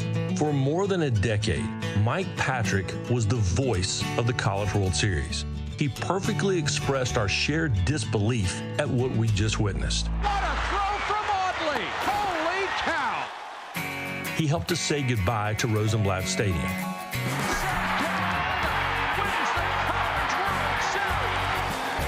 A personality that fit the friendly confines of Omaha as if he'd lived here his whole life. Good evening, Mike, and thank you. Amen to that. It's great to have you with us. Spent many years with the great Mike Patrick here. He, of course, was the voice for the NFL on Sunday night. He was the first voice, of course, for ESPN. But well, he left an indelible image right here and in this booth. And I remember many a night just kind of trading places with Mr. Patrick. He's one of the greatest, man. It was such an honor, honestly, to sit next to him, because I grew up listening to that voice on Sunday nights and then in the College World Series, and it just, you knew the game mattered when Mike showed up, and you knew when you heard "it's great to have you with us," it was go time, because that's the way he always brought us on. It's the voices that make you fall in love with the game, and that continue that love for the game.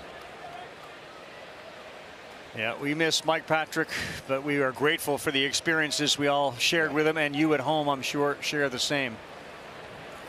The man that loved what he did. Line drive to start here. Brent Iredale is going to be on. And a leadoff single here in the bottom of the 5th inning. I agree with you, Kyle. I'm not sure what they thought they'd get out of Delvecchio, but the fact that he's standing on the mound, they nearly were a hit away from tying this game up. That he's got him here in the bottom of the 5th, leading just 2-zip. He's given up 6 hits, only 2 runs. If you're UCLA, you got to feel good, but you got to keep it here. Yeah, I mean, I think now is when the leash gets a lot shorter, because you've already got out of him what you were hoping to get out of him for the most part. Pitch into the 5th, tight ball game, gives you a chance. Just foul.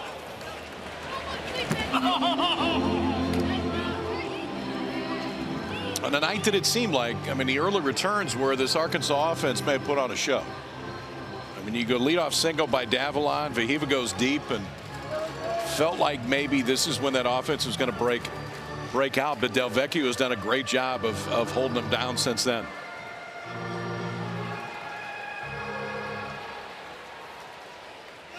Justin Thomas Jr. with a strike. They go into a shift 3 on the left side. Wide open on the right. Friends at True Media have asked the question, how special a year has it been for Arkansas? They lead Division I in run differential. They're plus 289. You know the team that led the country in run differential last year? I'd say Tennessee. You would be exactly right. Worked out well for them.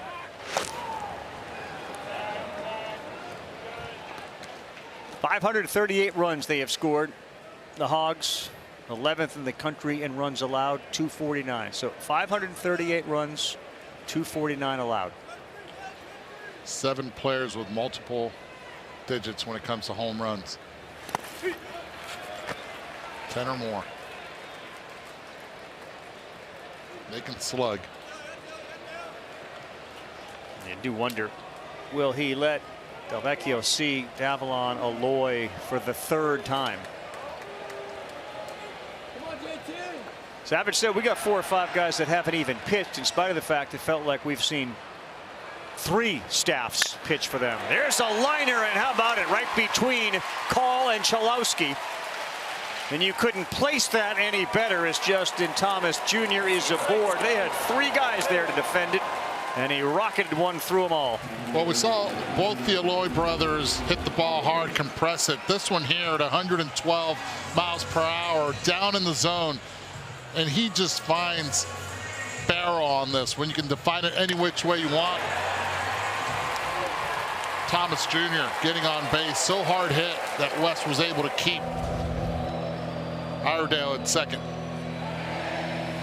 And that may do it for Cody Delvecchio with the left-handed hitting Davalon coming up for Arkansas. Let's see what Savage has in mind. May was warming up.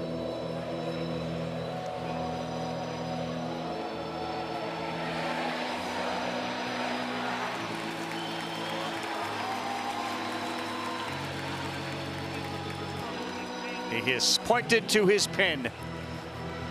Looks like the lefty May is coming in to deal with Davalon when we come back to Omaha.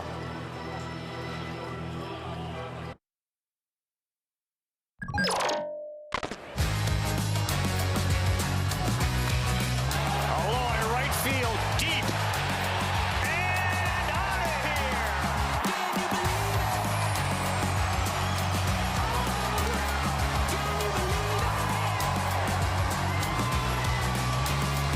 A no doubt about it shot from Vahiva Aloy. He will follow Charles Davalon, get the scouting report on the new pitcher for the UCLA Bruins. And it is the lefty Ian May, 6'2", 185, a redshirt junior out of Laguna Niguel, California, Dana Hills High School. Former Cal Golden Bear. Cody Delvecchio just became eligible within the last week, thrown into a College World Series start, and availed himself well. He did, but this bullpen, and Ian Mann has been a starter for a lot of this year too, but the bullpen is what UCLA is going to have to lean on now. For May, on for the 27th appearance, 12 of those were starts. A ton of swing and miss. You see just 47 strikeouts in 70 innings. However, lefties have had a hard time handling him this year, especially with the slider. It's fastball, slider, changeup, but the slider has been really good against left-handed hitters.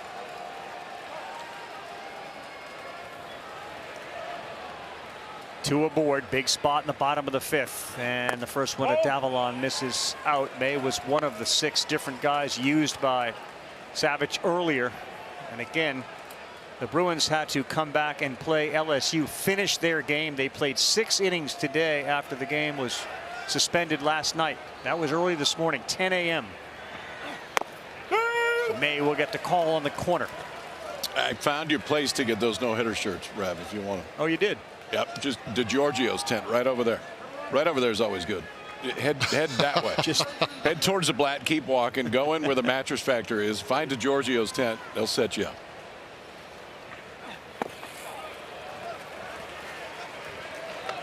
So as good as May has been against lefties, Davalon is one of those guys that hit both. He's better against lefties. Exactly. Yes. 450 against lefties. And it's his approach to go the other way. Stays on it, not afraid to get pitched inside. And that's why, because he can react so well to that pitch. He shows it once, but he does not let that pitch affect anything middle away. Continues with the same approach. And is very comfortable using the left side of the field, especially left on left. It's crazy splits. I mean, a left-hander to hit 470 against left-handed pitchers just does not happen. I got Lenny Dykstra here. I got nails. There we go. There's definitely some of that there.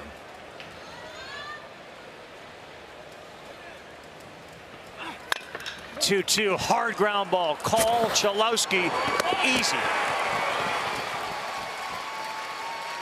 And the team that has turned more double plays than anybody turns another one, and that's simple playground stuff for those two. Yeah, I mean, this is the team that leads the country in double plays, and they've shown us why all the way through this tournament. Yet to make an error, the Bruins are in the College World Series. That is about as tailor-made as you can make it for this. Number 66 double plays. They have 10 more than anybody else in the country. Yep. Well, they also don't strike a lot of guys out. They do put the ball in play, their pitchers, and Aloy looks at a pitch way off. I know they're up 2, bottom of the 5th inning, but Hivo Aloy facing a left-hander with a left-hander on deck. This right here, I would not throw him anything good at all. Stay away, away, away the entire time.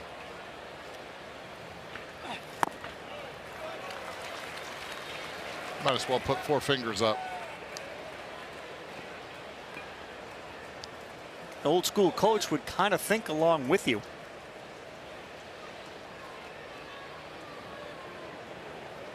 The Aloy's locked and loaded. That's in there for a strike. It's Jamie who did all that traveling with them when they were 12 and 13 and brought him to San Bernardino, came to Omaha. There with Napua. Jamie's not missing arm day either. No. He's jacked. He's not. That's another good one. So they have thrown him 2 strikes, breaking pitches both. On back door. His home run to right went off the back of the bullpen. It got there in a hurry. It was number 21 on the year. With 2 out, big runner down there at third in Iredale. Tried it again and he fouled it off.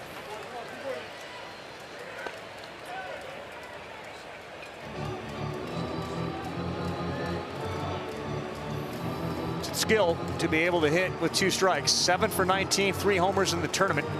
3 home runs with 2 strike counts. I mean, it's his ability to hit with 2 strikes has been amazing, not just in this tournament, but the whole year. 41 2-strike hits. We're not shortening up, just going for a single. Seems to work. 2-2, drives one, right center field. Brennan going back, it's got carry. He slides and it's off the wall. Iredale is in. Aloy heads to third, and he smokes a triple and puts the Hogs up 3-0. I don't get it. Yeah, I agree. The best hitter in a very deep offensive team, and that's in Arkansas, is Fahima Aloy. 2-strike hitting. Just talked about it right before that. That's his 43rd hit, as the home run was his 42nd. Missed it by a couple feet.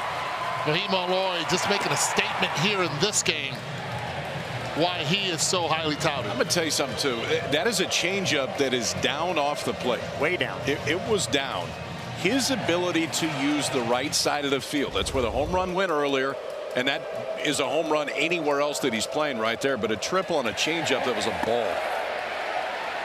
And you saw John Savage try to communicate to Duggar, the catcher, like, that's not where we wanted it. But when you throw 2 for strikes, it kind of lulls you into thinking, I can get back in there again. I think that's more about Aloy's plate coverage. His 2nd triple of the year. I just do not let that man at third base beat me. Not when you have left on left to follow and there's 2 outs. And it's not a strikeout pitcher on the mound. It's not like it's Zach Root on the mound. This is a contact first pitcher in May. Savage rolled the dice and got fooled in the 2-strike tramp. Aloy has knocked in all 3 runs, the homer and the triple. And Maxwell looking for a little insurance.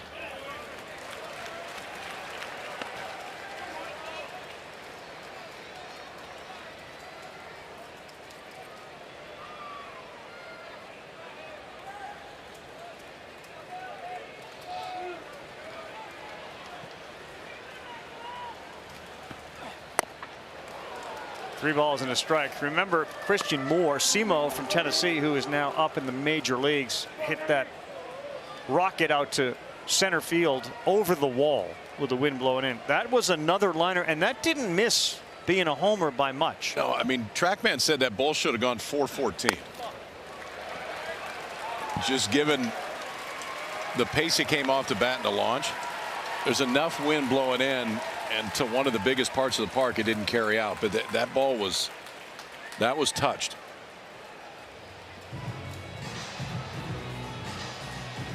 Well, here comes John Savage again. May is done for the evening after doing double duty by throwing today and tonight. And they're going to go back to another one that has done that as well.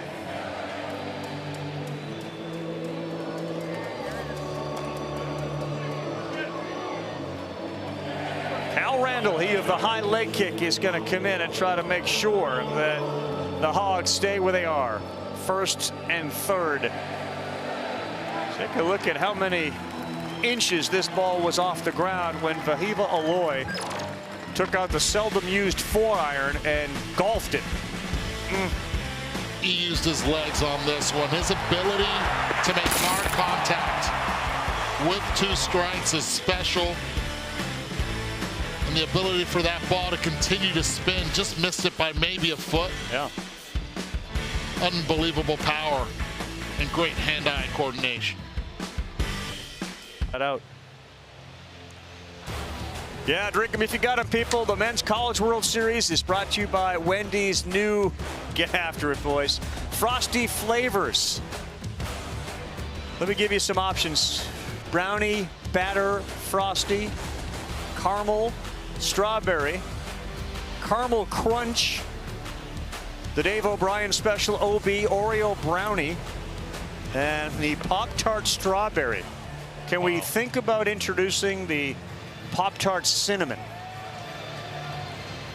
Can we go calling out new flavors? Yeah, right let's get our own flavor. If you could create a flavor, where would you go?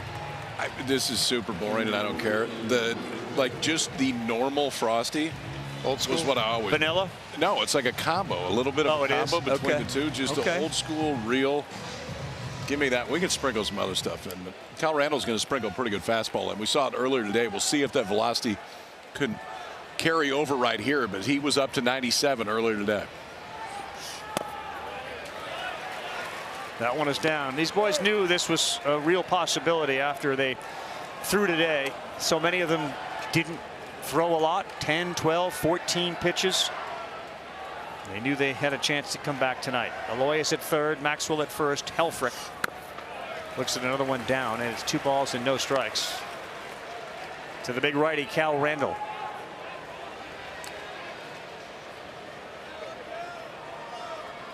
Given the arms that Arkansas's got and have not been used, they got power. It's a big at bat to keep it here, and it's 2-1.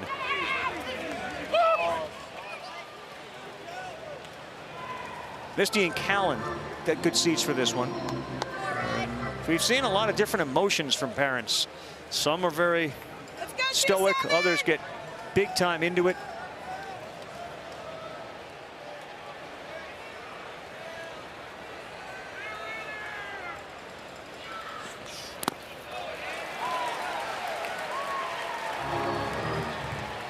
Three balls and a strike. Bruins have been quieted here. They had averaged 10 runs per game in the tournament, which was tied with Murray State for the 4th most. They have not been able to come up with the big hit, and right now they need a big pitch. Helfrich, and they got the pitch they wanted. Call goes out, now stops, and he's there to make the play. Well, it's Vahiva Aloy, remember the name, 30th multi-hit game of the year. He's making a statement. Home run, triple, check, check.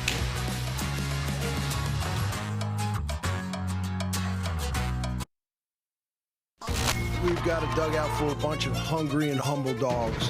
The teal is for real. To win 25 straight is ridiculous. We don't care who we play. We're going to play our game and we're going to win.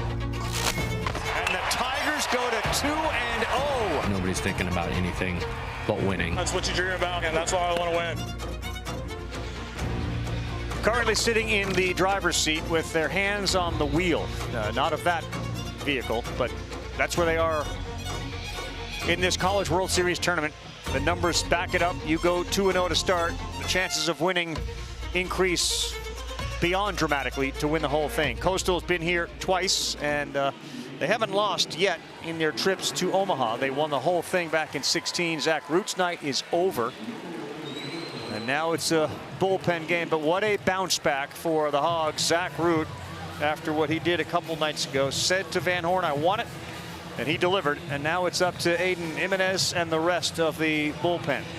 Yeah, who has been a starter for a lot of this year too. Jimenez coming in right now with it's loaded mid-90s fastball. I mean, it's still very, very advanced stuff. Cutter and a slider and a changeup sometimes to left-handers. Chalowski probably happy to see Root out. That last swing that we saw was not a good one. It was a breaking pitch that sawed him off. It was a half swing sword, and he ended up grounding to first. Did single in the first. He plays with a phenomenal enthusiasm.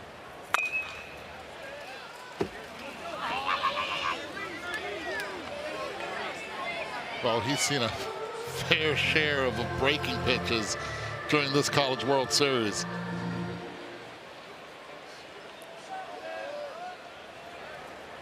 The 1-1. And beaten slowly up the middle. Aloy fields, fires, and he gets Chalowski. Nice play by Vahiva Aloy, who's having an all-around great game. The route was so good because he started deep. I think he thought it was hit a little bit harder than it was. But watch the adjustment right now. Start going towards first base. So more momentum to get through that throw. We showed the graphic earlier. His freshman year at Sac State, he made 17 errors. The 2 years since, he's made 11. Has turned himself into a plus defensive shortstop. Made a pretty tough play look fairly easy right there.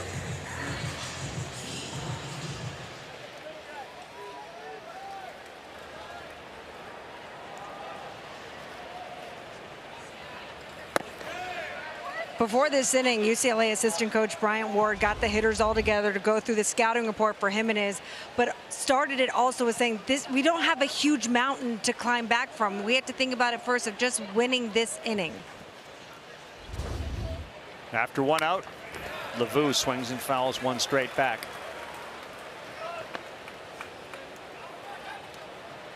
Perhaps the story of Arkansas in this 2025 World Series will be the no-hitter, but also the impact of the no-hitter, meaning how you have bullpen arms rested. A win here and you got to deal with LSU tomorrow night, but having a guy give you the no-no sets you up for 2 in a row. Pop up on the infield. Yeah, you lose the first game and you get that no-hitter. It's pretty much starting from scratch again. Resets everything. Oh yeah. Especially when Zach Root can come back also in another must-win game and give you shutout baseball. KP. See, I told you. There it is. Told you where to go. Is that runes underneath that?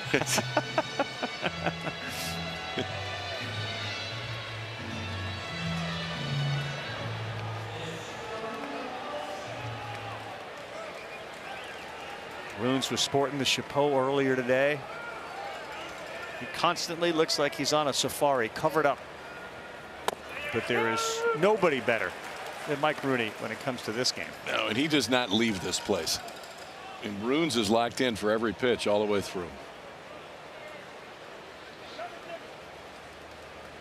It's a wonderful community. D1 baseball folks and Runes, of course. But squeeze play with the Budster this year, reaching new heights. Social media exploding around all of that. That's some fire there. Yeah. We talked to programming about having that on a routine, regular Friday night basis. Such a great way just to introduce everybody to the entire field every year during regionals. Even you, Ravi, were getting involved on the Soch. Of course. Yeah. Locked right into that. It's a great team that you guys have in that room.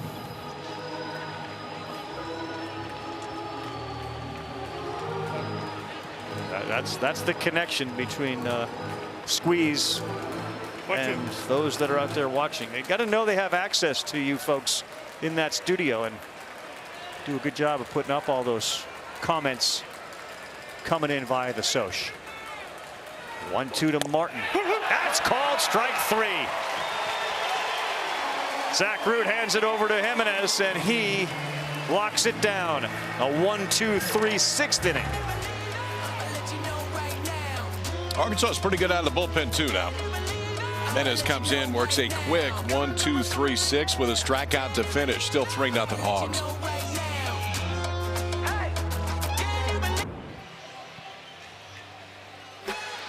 How are we doing right now for Tyrese Halliburton and the Pacers? We're going to be okay for a critical and must-win Game 6. Thursday, 8:30 Eastern Time on ABC. Went down last night in a heap. NBA Countdown at 8 Eastern presented by DoorDash. SGA was, well, MVP SGA last night, and they are a win away.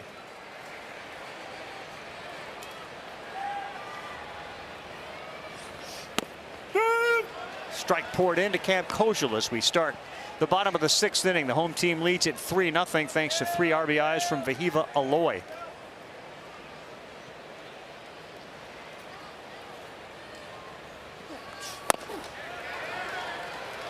That's better. It almost feels like, and we saw this in the first game that he pitched today, Randall has to get through that first inning and then he kind of locks in.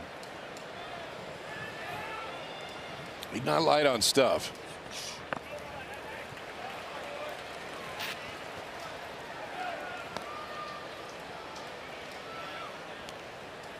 One, two.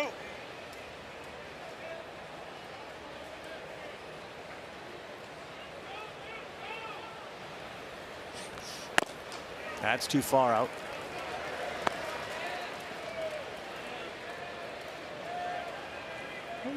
Would you rate the pitching, KP, and the development and the growth in this game with some of the guys you've seen at the collegiate level? Is it far greater than it was because of all the tools and mechanics that they employ, or is it similar?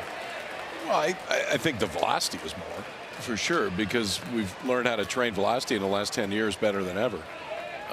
You know, pitchability sometimes may be down a little bit just because there's such an emphasis on velocity. Called strike 3, and that one will require a pickup with a bat from Kojal. On his way back to the dugout as he gets punched out, caught looking. But as long as we play this game, this one's always going to work. 96 on the outside black is always going to be pretty good. And that's going to get a little bit warmer this weekend, but it's still balmy in here. Boys in Westwood, or boys from Westwood, this I used 85, 90, but Kyle Randall showing a fastball off right there. Yeah, they're not used to starting baseball games or continuing baseball games at 8 a.m. 8 local. Yeah, that's a tough turn. Yeah, blame that one on the weather. So we started at 10 a.m. this morning in the resumption of that game, which is 8 o'clock on the body clock of the Bruins. They had 0 rainouts all year. None. At the knees, paint at 97. They moved one game up a few hours, and that was the extent of it. So this was their first rainout. First rain delay. Yeah, that's right. They didn't play a doubleheader all year.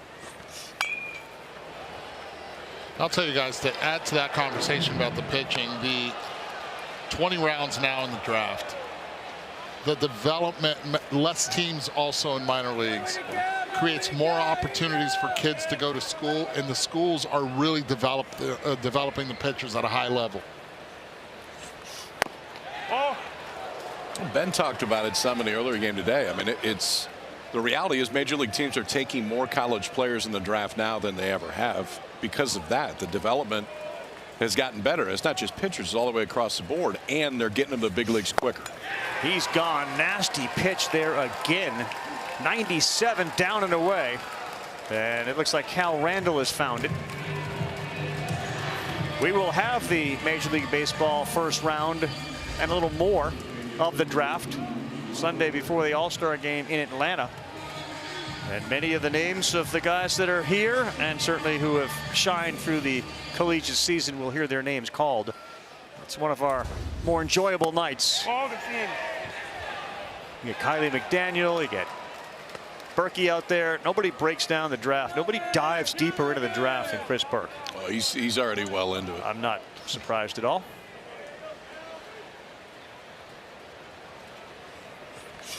Our producer Greg Colley most likely is already getting more than 20 messages a day from Berkey.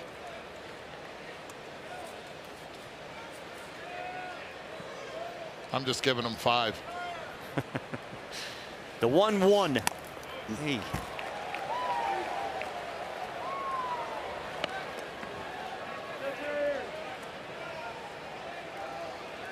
Projected to go in the first round as early as number 3, Cade Anderson. We'll see again for the Tigers. He was outstanding. Ianson, that's an interesting question when they decide to bring Anthony Ianson back. Look at that. Those are just the guys that are here. Yeah. And draft eligible this year. How many picks did Gage Wood move up with yesterday's performance? He didn't lose any money, that's for sure.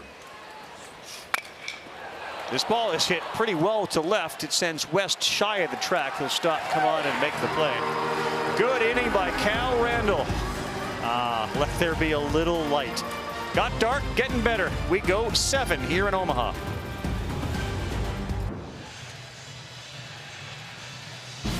Well, it's a good race in the National League East. The Mets and the Phillies. New York's got a 4-1 lead over the Braves tonight, 45-27. Philadelphia got thumped by the Miami Marlins today. Lazaro took the loss. They lost 8-3. So Sunday night it will be the Mets and the Phillies, 7 o'clock Eastern time on ESPN. Hear it on ESPN Radio. Follow it and watch it on ESPN Deportes as well. We'll start at 6 Eastern with baseball tonight. Sunday night countdown. Just a wonderful day of baseball on the network when you have Game 2 of the College World Series Finals and then Sunday night baseball.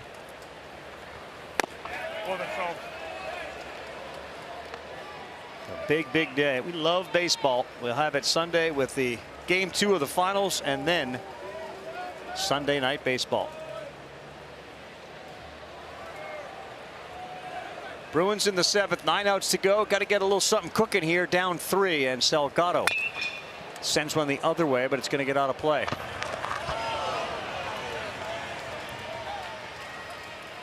Salgado, Brennan, and Blythewood scheduled to hit.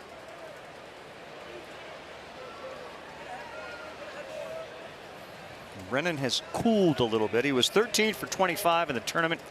Went 0 for 4 against LSU. He is 1 for 2 tonight. Salgado takes a big rip at it.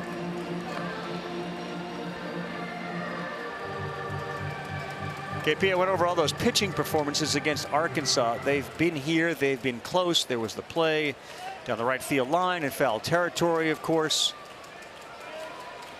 We've seen curses be broken at the major league level. I would hardly call what Arkansas has dealt with a curse.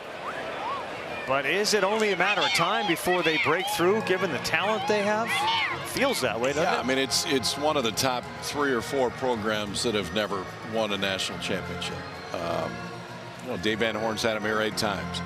Been here 10 times total in the history of the program. But you look over the last 15, 20 years since Dave has been there, they're here 1 out of every better than 3 years.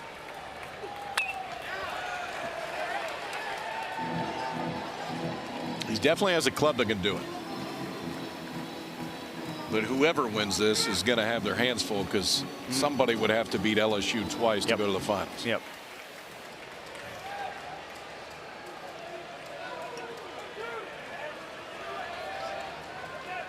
Those 2 staffs, now again, because pitchers have been used, each have 2 horses at the top as that one is inside. Bullpens, power bats.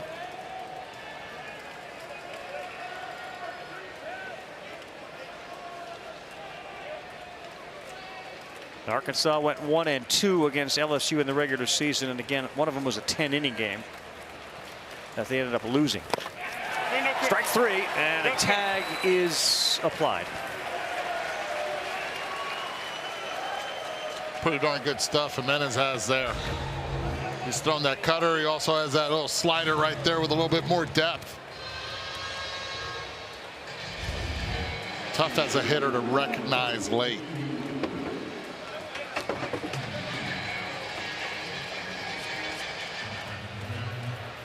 Been a frustrating couple of days offensively for the Bruins, as Peyton Brennan bats. Just 3 hits tonight against Root and now Jimenez, and the ball moving all over the place.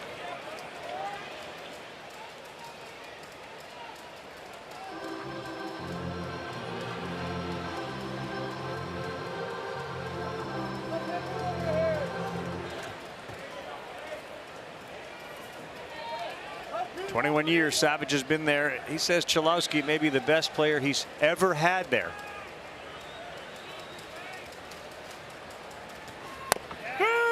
Really good pitch on the inside corner. It says a lot given the pedigree of the folks that have come out of that Bruin program. Not draft eligible this year, the #1 presumptive pick next season. And a slow roller in the shift. Very close play, but Koshil is able to throw him out. And because he plays so deep as a second baseman with the shift, you got to hustle on in.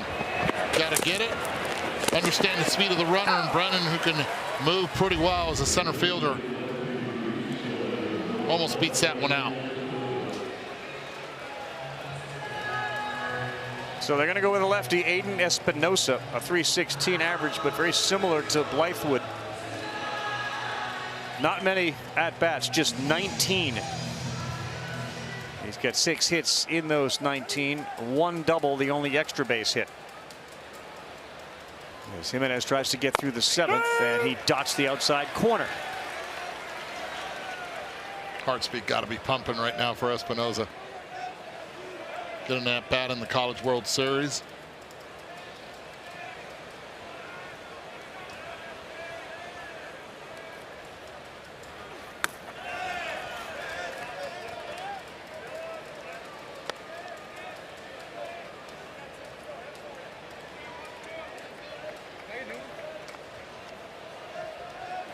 Got one of those photographic kind of memories, KP.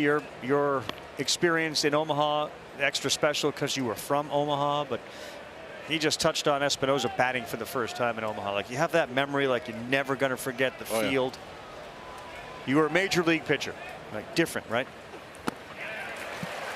The feel here? Yeah. Oh, yeah. Yeah, I mean, this. Listen, man, I'm blessed to have played in the major leagues. I didn't play very long, but nothing for me will touch pitching in Omaha. Pinnacle. Aloy. He's had quite the mountaintop performance tonight with his 3 RBIs. He's been rock solid in the field. The home of Kyle Peterson, the home of the College World Series, and soon to crown a new champion in 2025. It is a beautiful, beautiful city and one of the great sporting events of the entire year.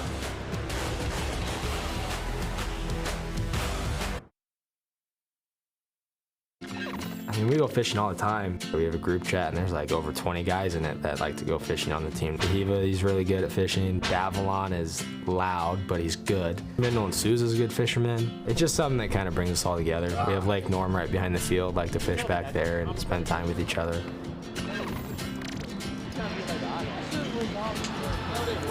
Kosha was cracking me up just going through the rundown. Who's good, who's bad. Chuck talks too much. They went fishing. They also went swimming after the Supers. KP, I don't know if you saw it while you were there.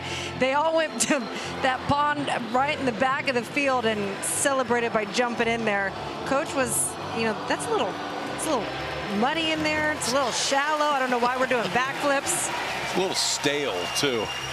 It's That's not Lake Norm there. Oh, that's the mighty. That's the Missouri there. That's Missouri.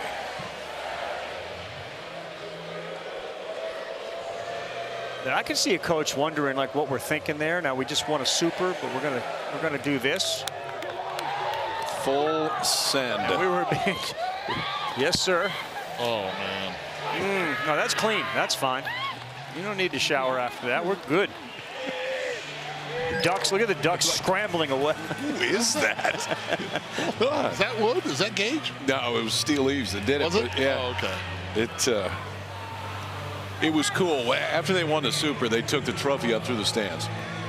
And you've seen a lot of teams do it kind of on the field and walk around the outfield fence, but they took it straight into the stands and up and down the rows. And it was cool for that fan base, and they all stayed. That's a special place. That's pretty cool. The facility Really is second to none. If you've ever gotten a chance to go there, the SEC is loaded with amazing facilities. But beyond the ballpark, which is great and has changed a little bit, you go inside where the offices are and the workout facility is, and it is beyond major league stuff. That is big league. He built a lot of it.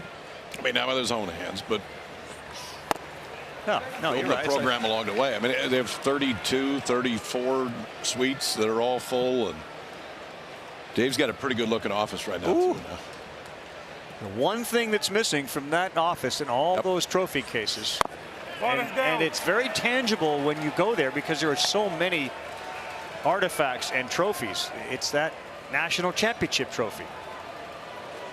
And I appreciate what he said about this group. If this is the best group, or arguably the best group he's ever had, it would have felt hollow not to finish in Omaha. Doesn't mean you finish the job, but you finish in Omaha.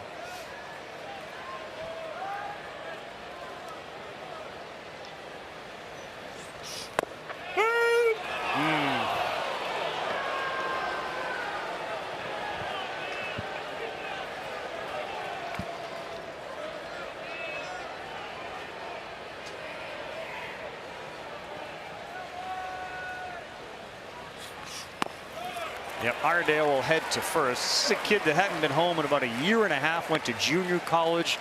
He had never really failed. Season starts, he killed it, started chasing a little bit more. Dave Van Horn sort of said, let's just stay calm, and he has trended back up and now has got himself into a lock solid position there in the 8-hole as a third baseman. There are the numbers for Van Horn when he got there.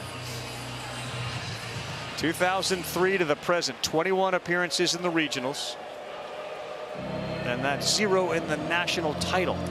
And Ravi, when you talk to the players, you know, it's not just Dave Van Horn that feels the pressure of wanting to win one. They do as well for their coach, but also for that program because of how supportive those fans have been for them to be able to bring home one of those trophies back to Fayetteville. Yeah, there's no question that Marty McGee, I should say Marty and McGee, but the Ryan McGee piece about brotherhood, college baseball clubhouses and communities are extra special. The relationships that the coaches have with their players, the players have with each other, you know, how often they are together is neat. And yes, it is something Van Horn wants and Hobbs, but the players want it for their coaches because the coaches dedicate so much time and energy and love back. We'll be back. Pitching change. Grotu's coming in for the Bruins.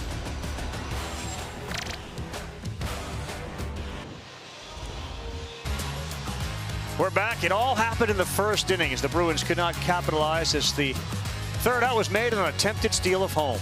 The NCAA Men's College World Series presented by Capital One. What's in your wallet? And there's going to be some green in the wallet of that guy, the Hiva Aloy. If it was just based on tonight, he'd be a billionaire, man. A 2-run home run. He had a triple later. He's got all 3 RBIs. And good one. Root had his redemption. He had his revenge after an outing in which he did not last into the second inning and beyond. He went 1 2/3 3 nights ago through 38 pitches. He bounced in a big way. He's got his team in a great position for another showdown with the Tigers of LSU tomorrow night. Bottom 7. Hogs 3, Bruins nothing.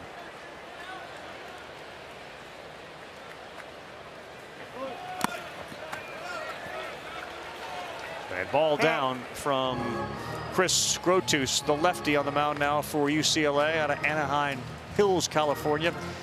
Southpaw 6'3", 210, and there are the numbers, KP. Yeah, and Grotus just another one of those pieces that we thought we would see this out of the UCLA bullpen, is try to get his 3 outs, piece it together and see if we got a chance. Left-hander with a fastball about 90 miles an hour, curveball and a changeup. Thomas Jr. pushes it right back to him. He will look to second, go to first. And yes, it looked like Call looked back to make sure his foot was on the bag. And our first base umpire says it was. So there is the out on the sacrifice. Yeah, Call had to hustle down. He was at double play depth, not believing that he was going to bunt. So he had to step on it, as you see from camera 33, the angle, hustling down the right side of your screen, trying to find the bag and at the same time receive the throw from Grotus, leading him towards the bag. He wasn't sure if it was up against the bag. I'm not sure that it was. I would agree with that. Strike one at Avalon.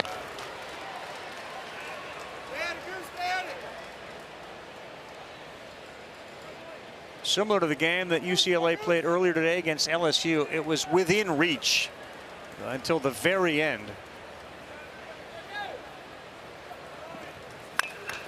Avalon, a chopper charged by Call, backhand, underhand play to third base goes Iredale. Take a look at our Capital One rewarding performance. Vahiva Aloy. Opposite field power is what it is, and then with 2 strikes, both of those at bats, driving it the other way, allowing the ball to get deep. But we're in the same situation. Are we doing the same thing? No, we are not. Oh. They've seen enough tonight from Vahiva. Well, that's what should have happened in the bottom of the 5th.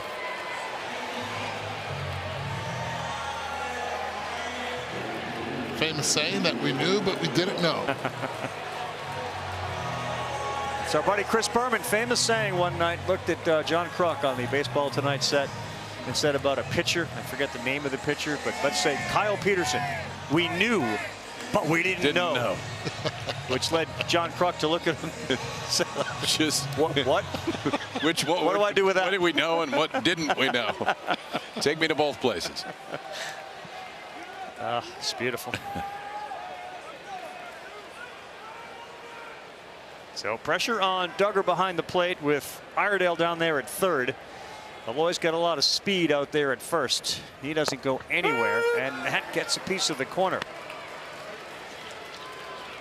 Gregory Street's not afraid to call a strike.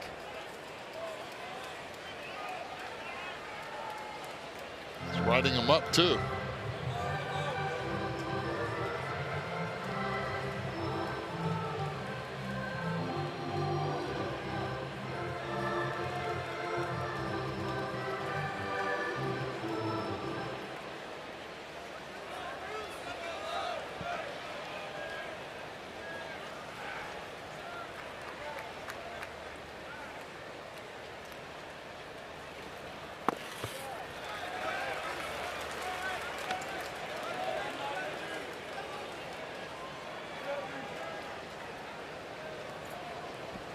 This crowd filled in nicely after you have to leave the ballpark at the conclusion of one game and then come on back in. We anticipate a huge crowd tomorrow night.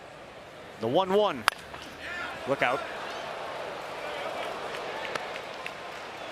Logan Maxwell, a kid out of Lima, Ohio. I've just been told it's not Lima like Tony Lima, it's Lima, Ohio. Lima. Were you on that, KP? No. Okay. No, that's why I let you say all the tough ones. Our director, Scott Johnson, was all over that. Or Lima, Peru. Or Lima, Peru. Or Tony Lima. Today was a very big day for our buddy Scott Johnson. Orchestrated by Kyle Peterson. He will be saying goodbye after 35 years of directing the College World Series. Ceremony in downtown, which we'll show you over the next couple of days. That one was weighted on and splintered to left center field. It's going to get down and go all the way to the wall. Iredale, Aloy both in. Hands up at second base for Maxwell. And the Lima, Ohio native delivers 2 runs with a double to make it 5-0.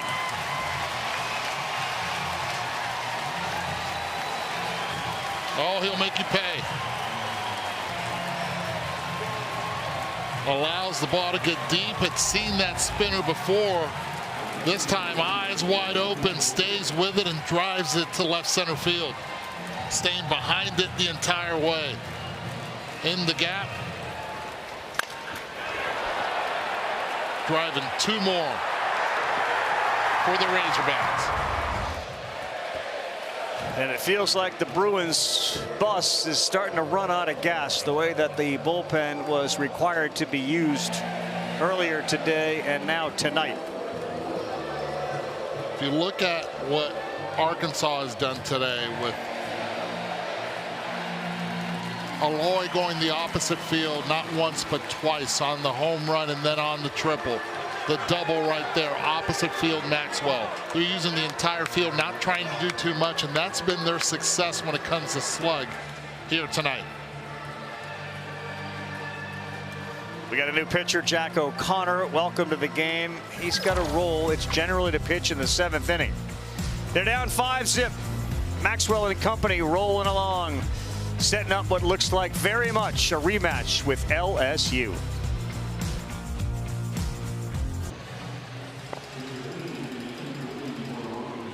Back with Kyle Peterson, Eduardo Perez, Chris Budden, Carl Ravitch here.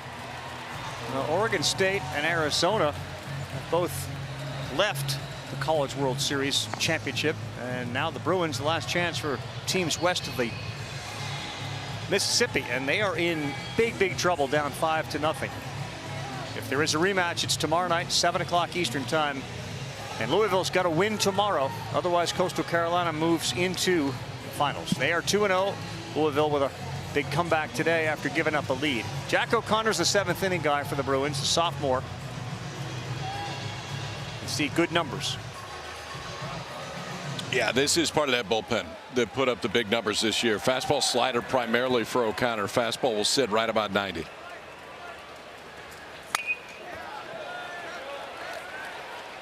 It was good to see 3 former Pac-12 teams, I guess, now coming from 2 conferences, and Oregon State, the independent, coming back this year and showing that boys out west can still play plenty of baseball now. Kendall Diggs is a pinch runner out there at second base. Maxwell sits down.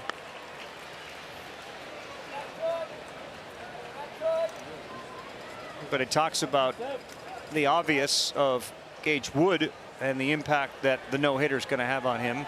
Helfrich's got a pretty good story to tell the rest of his life. Yeah. I caught and called a no-hitter. Right.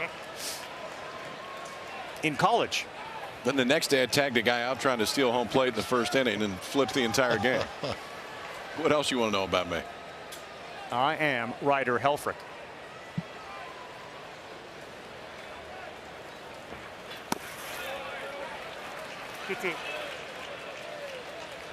No. Don't ever do that. No. Don't switch that ball out. It's got a little dirt on it. Leave it. No, not as a catcher. No. If home plate umpire tells you to throw it out, throw it out. But no. Get it back to the guy on the mound. That may be the one he wants. Think he knows what to do with it? I don't know, but if he doesn't like it, he can throw it out himself. Helfrich into the mitt. Smart. As we go to break, I got the name of the pitcher.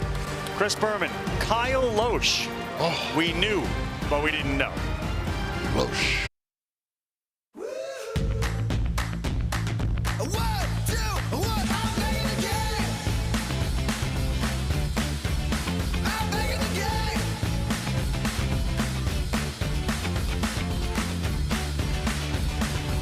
We're having a day and night on Scott Johnson Day in Omaha, Nebraska. The Blatt loaded. Folks are enjoying the game, the atmosphere, and you come on inside. Take a ride with us from right field all the way in towards home plate.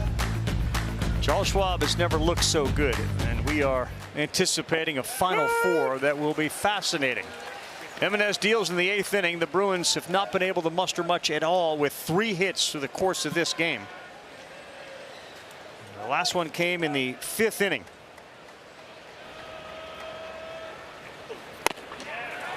Oh, and 2 to Cash Duggar. Be real interesting to see what happens to the UCLA Bruins program. They will find out at some point in July, at least get a hint on July 1st, what the future is with their ability to get back into Jackie Robinson Stadium. And then secondly, what the future of their head coach is going to be. John Savage, who's got a 21-year career there, is a free agent. He doesn't have a new contract right now. Lock him up.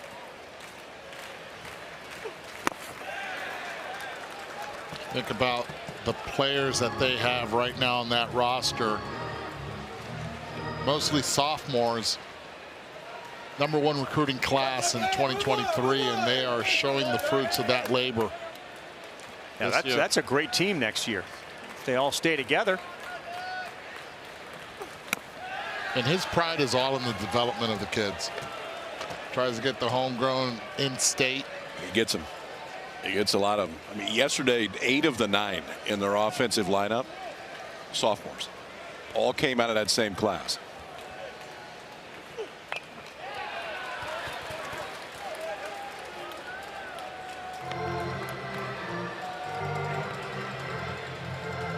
So we're going to keep this run going. It feels like the bottom part of this order is going to have to get on.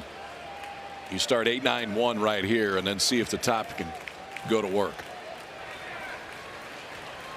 Well, Duggar's in a good battle. 31st pitch on the way, and a little check swing to stay alive. Frustrated he even swung at it. I think it would have been strike 3. That's a spoiler right there. I like it too close to take.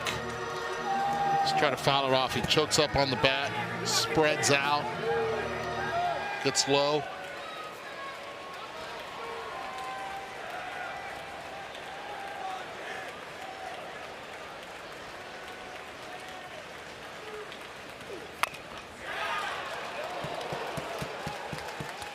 So KP, there's nobody warming in the Arkansas bullpen. They got a 5-0 lead. It's conceivable that they got through 2 games with 3 pitchers. Yeah. Yeah, and I mean, you couldn't ask for anything after losing your first. No, right. Not close. They took what was a decided disadvantage and neutralized it.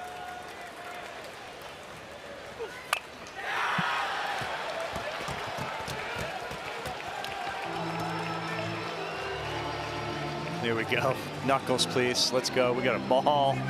Woo! Yeah, please. Yeah, I'll take that.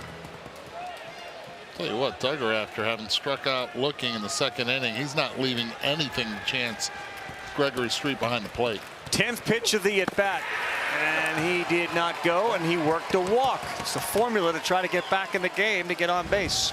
But this game, you said it perfectly. It flipped in the 1st inning. As you see, Dean West tried to steal home. They had bases loaded, 1 out, and with 2 outs, he comes in. He thought he got his hand underneath the tag, but no. In a game of inches, that literally was inches, and it was followed in the next half, the bottom by an Aloy 2-run home run. And what felt like the Bruins could have drawn first blood, that went away, and they were quickly in a 2-0 hole. 1st inning.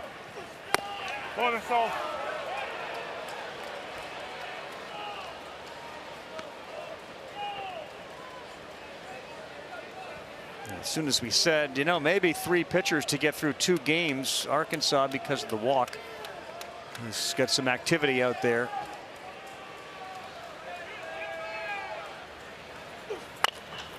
And this one is to right. It's going to hang up long enough for Maxwell. They got a double play, staring them in the face, but he didn't see it. Yeah, he took a few steps before he realized. Where was Duggar going? I know. Where was he going on that one? I think he misjudged the ball, thinking it was going to fall. Watch him take a few steps. If Diggs sees this right away, oh, he's out. He got a chance.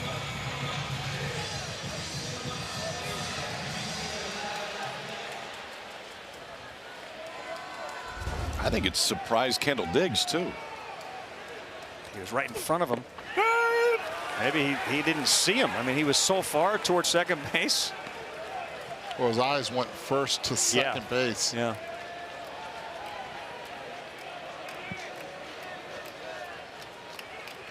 Dean West with the 3rd baseman. Even with the bag, if not inside it.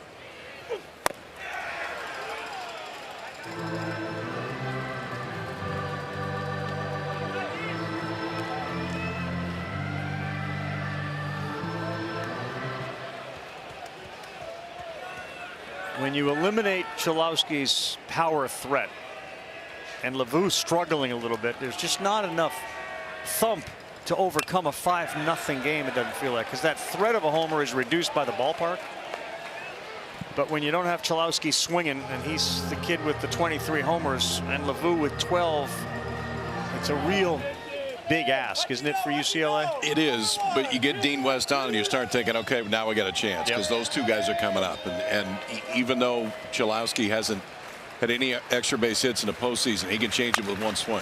Yeah, 1-2, and this one may get down, and it will into left field, and now heading to third base, and they will have men on the corners.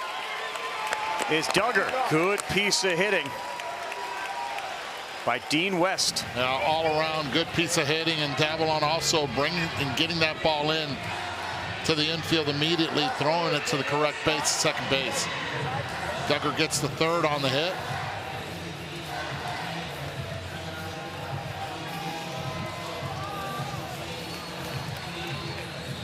I think he knows how big an opportunity this is. They've done it a bunch. Hobbs and Van Horn leave Jimenez in the game for Cholowski. It beats one up the middle. Aloy will try to step and fire, and that is sweet. Boy, did Vahiva Aloy make that look good. And Van Horn and Hobbs and the rest have the Hogs 3 outs away. Yeah, the struggles of Cholowski continue right there. 6-3.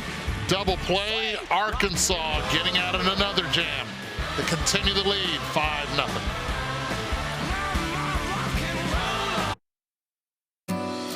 Years from now, we will talk about the games. But the guys who actually played in those games, they'll remember the laughs, the deep dugout conversations, and yes, goofy dances and hats made from bananas. I'm wide awake and I'm dreaming. It became a pretty tight-knit family, to be honest. It's the brotherhood we got here. This is the closest family I've had. It's the bond of baseball brotherhood. A significant part of that too, right, is the age that these guys are at, the age that you guys were at. So many things are going on in your life. Your best friends, how many of them were from your playing days? Oh, a lot. Yeah, whether it was high school or college, and there's just something different about a clubhouse and a team, and the things that you feel, I don't know, more comfortable with in those situations. And you remember the wins, and you definitely remember the losses, but you remember your buddies a lot more than all of them. 100%.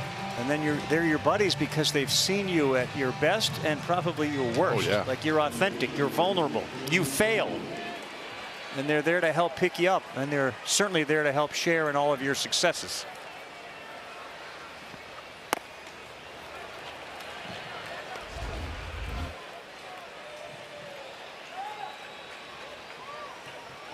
Yeah, that's Colin Cholowski on what will, barring a big comeback, be a very disappointing day where they failed to rally against LSU and couldn't muster much of anything here against Arkansas. What we can't forget is UCLA won 19 games last year. Yep. These kids grew up understanding what failure was last season, and they turned it around this year.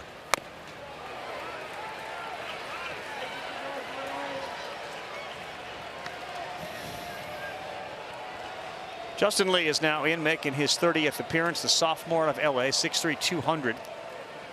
And you can see the number on the right, 25 walks to go with the 28 strikeouts. And he's behind 3-0 to Kojal. And on 4 pitches, he issues a first walk.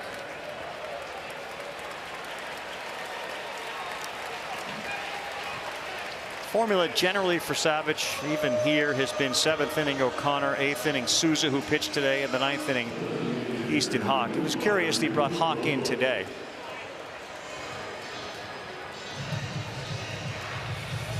In that game against LSU, when it felt like using him maybe for more than 1 inning tonight would be a better use of him, but again, that would require them to have a lead or be very close. He's worn out the walkie-talkie, though, hasn't he? Got real batteries in that thing, because he's been blowing into it since this morning. Yeah, those batteries are some kind of special.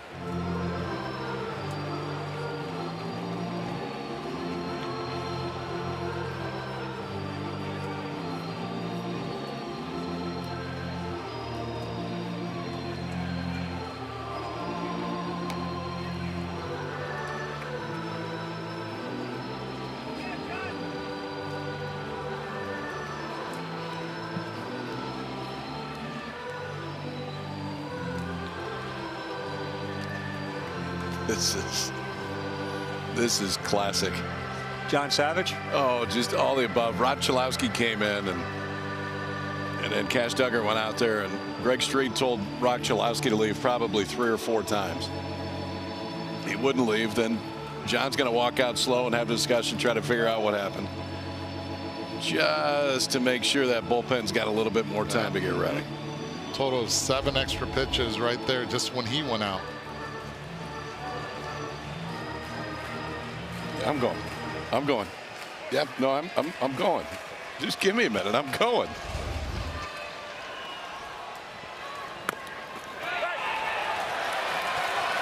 And the Arkansas fans will take great pleasure in the fact that all of that just happened, and then the first pitch gets by the catcher, and we got our runner Kozel to go down to second base. Fairly certain that Chalowski was saying absolutely nothing to Lee on the mound. He was just barking into his glove.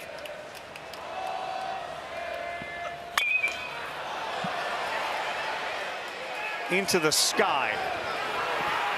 LeVou backs up and makes the play. It's a big time pop up right there. LeVou with a lot of time to be able to get it, but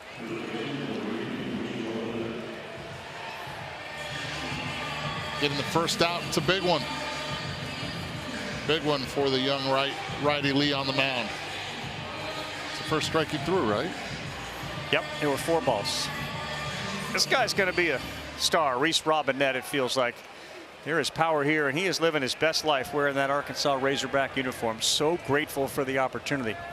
And he can impact the baseball.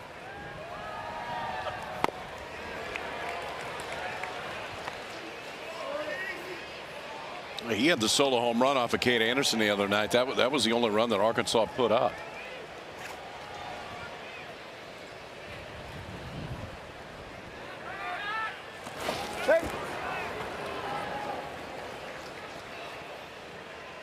Tell you one thing, you can't take the smile off of the Bruins. All of them have been relishing this evening, seemingly doing it with a smile.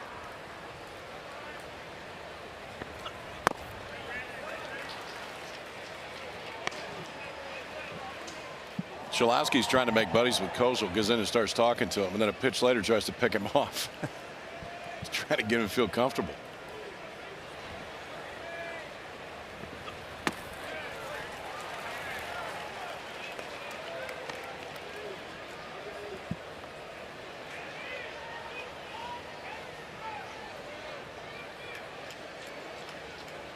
The LSU Tigers await.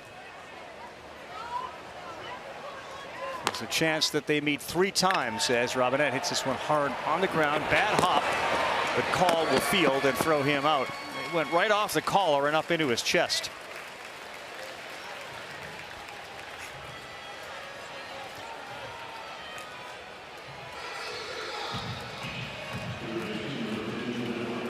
Pretty good evening right there. So winner tomorrow night. LSU awaits. LSU 2-0. Whoever wins tonight would have to beat the Tigers twice to get to the finals. Be interesting to see what LSU does on the mound, whether it's Anthony Ianson tomorrow night or someone else. That one gets away, coming in, and there will be no play. Sliding in with his hands first to touch home is Kozel. A 6th run for the Hogs. How about Kozel right here? Anticipating ball in dirt. It's the only way you're going to score on this. That ball did not get far at all from Duggar at home plate. Watch that secondary. No hesitation. Goes to the outside of the plate. You don't see a lot of guys scoring on this. Baseball player. And that one misses high. 2 balls, no strikes. Yeah, I saw Jay Johnson before the game earlier this morning, KP. He was not giving away anything, but he certainly made it clear that Ianson could be available.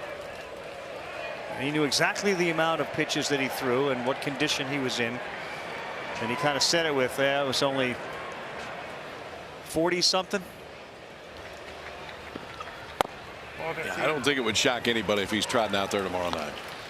He did say about Hines, if we do get him tomorrow night, or if we get him again because LSU is in the final, that he was joking with him. He said, I'm going to come out to the bullpen and tell you it's the third inning.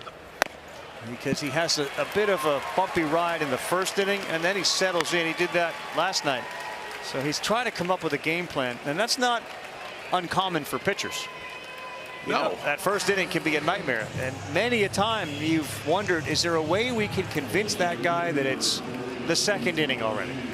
Have him throw the first in the bullpen and just get your mind right. Fast forward. John, what are you going to do? He thought about it. Maybe somebody talked him out of it. He looked like he might be coming out to get Lee, and instead he sat back down. 2 down, bottom 8. Thomas Jr. looks at strike 1.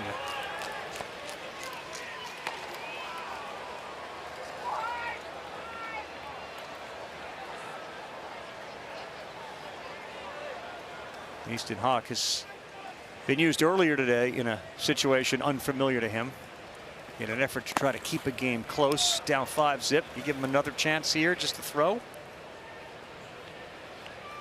I don't know. Was he one of those two up? Yeah. I was with you. I thought John may get him right there and decided against. If this guy gets on, then yes. If Thomas reaches, then I would think you go to Hawk. They're still running, and into center field goes that throw.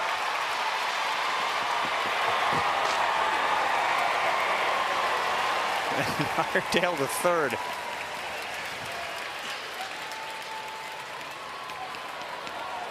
It's been aggressive base running the entire inning for Arkansas. Talked about Kozel scoring on a ball that just gets away. Iredale off and running, gets his 9th stolen base, and immediately recognizes that ball getting by him.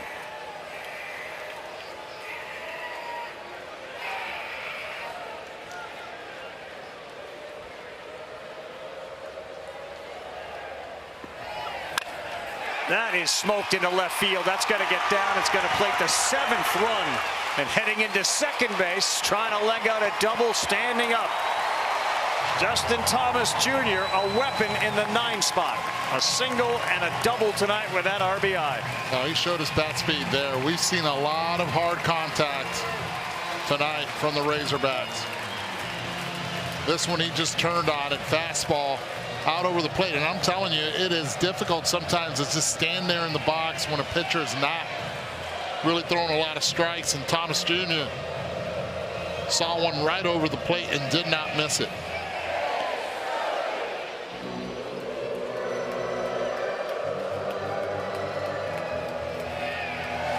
There'll be a lot of that tonight in celebration of this victory, and then there'll be a whole bunch more tomorrow.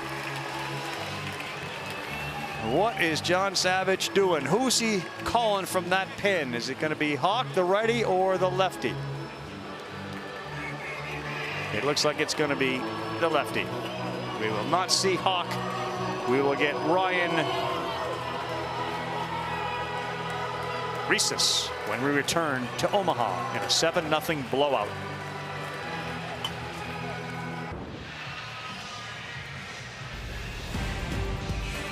Fly on in with us as you're watching the NCAA Men's College World Series presented by Capital One. Became affectionately known as the Eddie Cam. Wearing number 33, that's camera 33. All right, Sports Center is coming up. You'll hear from Rafael Devers. Get an update on his first game in a Giant uniform. Rafael Devers, traded by Boston to San Francisco, was taking ground balls at first base before the game. Michael Wilbon on Tyrese Halliburton's injury, and if the Thunder will clinch the title Thursday night. Full post-game coverage from the Stanley Cup final. The Panthers get a 3-0 lead with about 10 minutes to go. If they win, they will win a World Series, a Stanley Cup. Are you going to the parade? Are you going to the parade? It's at the beach. Last year it was at the beach. I'm thinking about it. JP, it's on. Ryan Rhesus is the 12th different arm that John Savage has used. 21st appearance by the UCLA staff at the College World Series. 12 different arm. They have gone deep, and for Rhesus, it is slider, slider, slider. We told you about the reverse splits that Davalon has. He has hit left-handers very, very well this year. Not afraid to just shoot it the other way. All right, we still got a top of the ninth to go. It's 7-0 in favor of Arkansas. We're stealing bases. Thomas Jr.'s got a double. He's out there at second base. And Charles Davalon will be the hitter.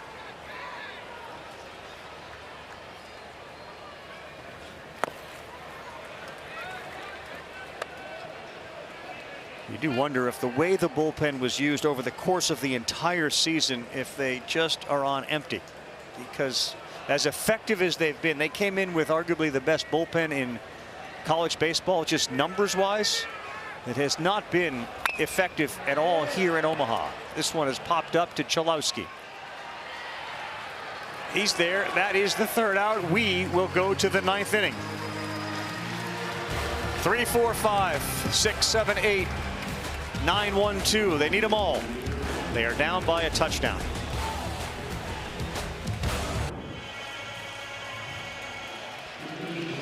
We are back. Charles Schwab Field, ninth inning, and last chance for the UCLA Bruins. Arkansas looking for back-to-back shutouts, and they'll be the first since Oklahoma State did it in 2016. The pitching has been dynamite, headlined by the no-hitter.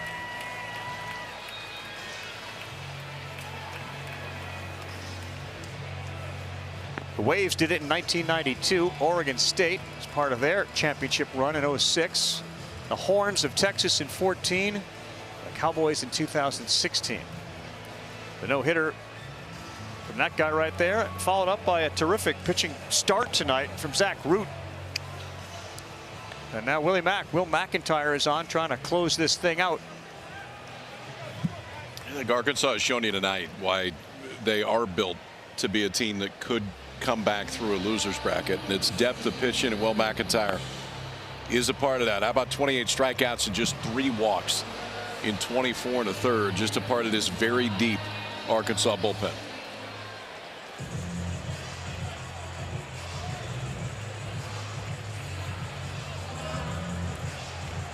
Pitching decisions for tomorrow night, certainly for LSU, will be interesting.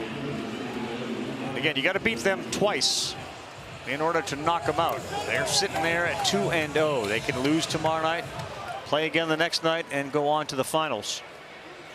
Difficult road, but as KP just laid it out for you, Arkansas is certainly a team equipped to do it. So McIntyre fires to LeVou, and that's a Tower buzz pitch. Tim Kirkshin used to talk about that all the time. When the buzzing of the tower, he said that's a rock group. Buzz the Tower. It's a good name for a musical group. That's poured in for a strike. You'd go out there, Kyle, wouldn't you? Or store and buy Buzz the Tower, or download it? Yeah, no, I'm a big concert guy too, so count me in.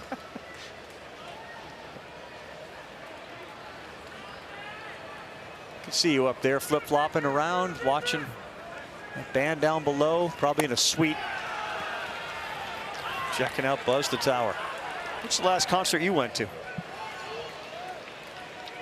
Garth at Memorial Stadium. It's a big show. Big show. Name dropper.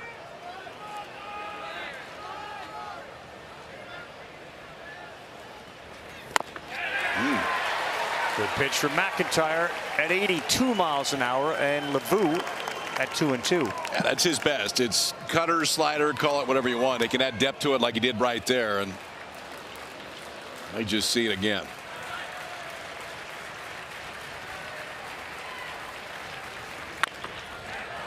That is a fair ball down the line, and LeVou is thinking extra bases. It goes into the corner, and he is at second, looks up, he's coming to third. They overthrow the cutoff man, and he's in there.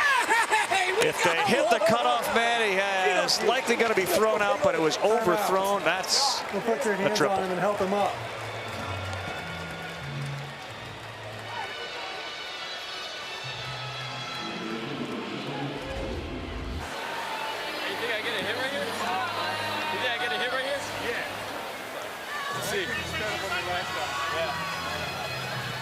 And he did.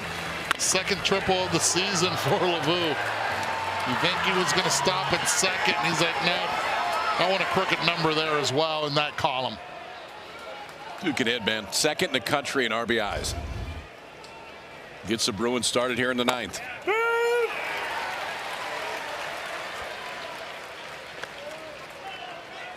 Looks like they're pretty tight, too. We're talking to Shane, our cameraman, on the way out. Think I can get a hit? You think I can get a hit? I think Shane felt more comfortable and confident than LeVou did. All right, let's go see. Power of positive thinking, Shane. Way to go. Long day for Shane and the entire staff here. But a day of pride, man.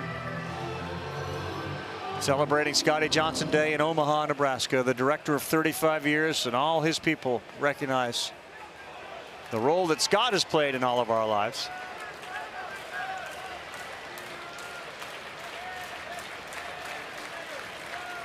Going 2, Roman Martin can hit it hard.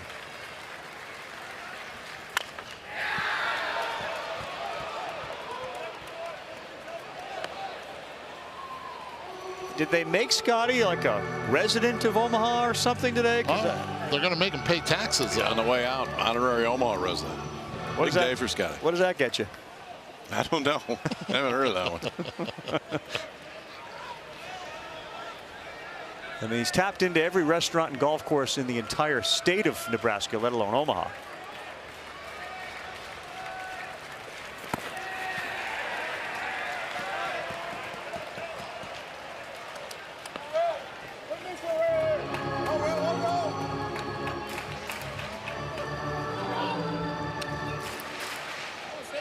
He's wasting good string cheese right there. That's too many snacks in the dugout.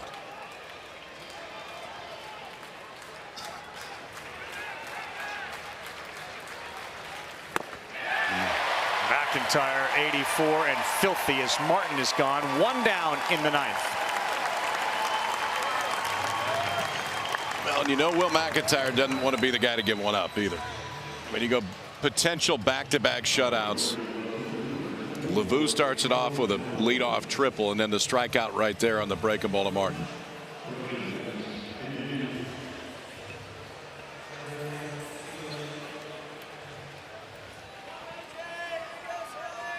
Arkansas has been on a magical run since losing that first game with the no-hitter, and now a 7-0 lead. And sitting there in their way to continue that is LSU. The Tigers will be rested after winning that game that was continued today. He had the rest of the day to Jay Johnson to get his guys ready. They'll have all of tomorrow and then arrive at the ballpark a few hours before the game at 7 Eastern time. A showdown from the SEC to see if Arkansas can stay alive or LSU moves another step closer to another title.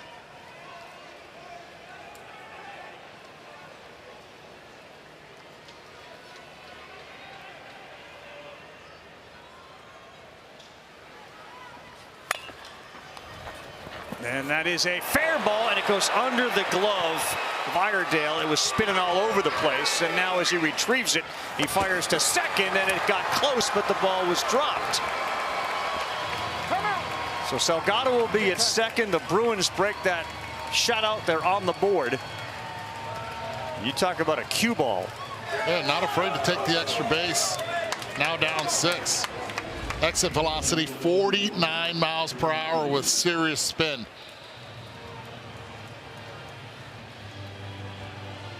Watch this right here. Goes right over the bag. Is it going to be or not? Takes off on him right there. That's just a ball you don't get at third base from a left-handed hitter either. I mean, Iredale going over, you know that thing's spinning weird coming off that second hop, but the Bruins are on the board. For a second, LeVou didn't know what to do because he knows if I get hit by this and I'm in fair territory, I'm out. So he kind of ran away from it. I'm going to go that way. I'll tell you this, he had no business being in fair territory. He was really close to the line.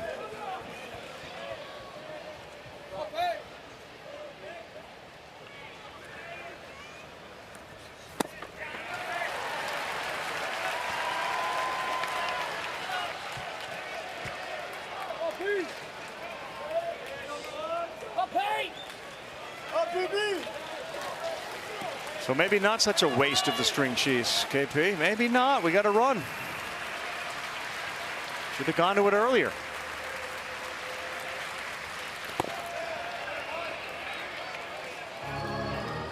McIntyre's last appearance was against the Tennessee Vols May 17th when he went 3 2/3. He struck out 4 in that game.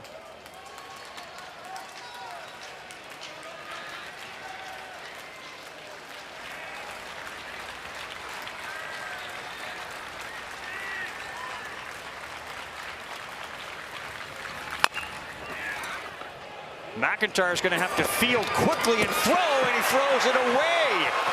The Hawks are getting sloppy here, and the Bruins got 2 runs on the board.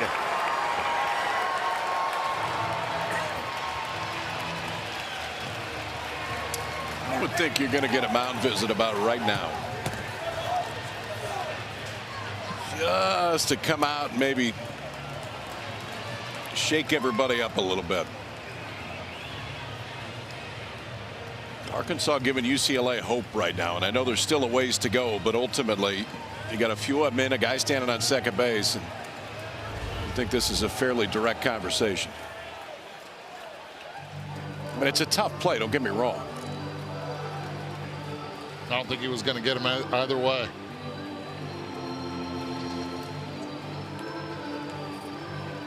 I agree with you. Just eat that. It's a single and then an E1. So back-to-back plays in which Hog fielders have made errors. UCLA has got 2 with 1 down.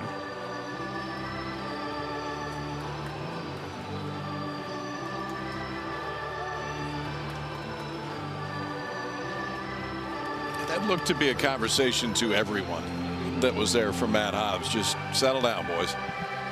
Settle down. Let's land this thing.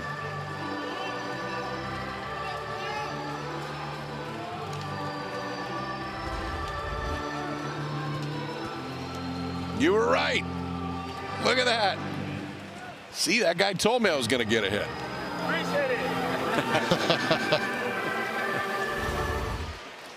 So is it this? Is it the Shane effect or the string cheese? I'm going to tell you that Shane's going to get pretty popular right now. They're all going to look for a little love from Shane on the walk up. Again, Aiden Espinosa now.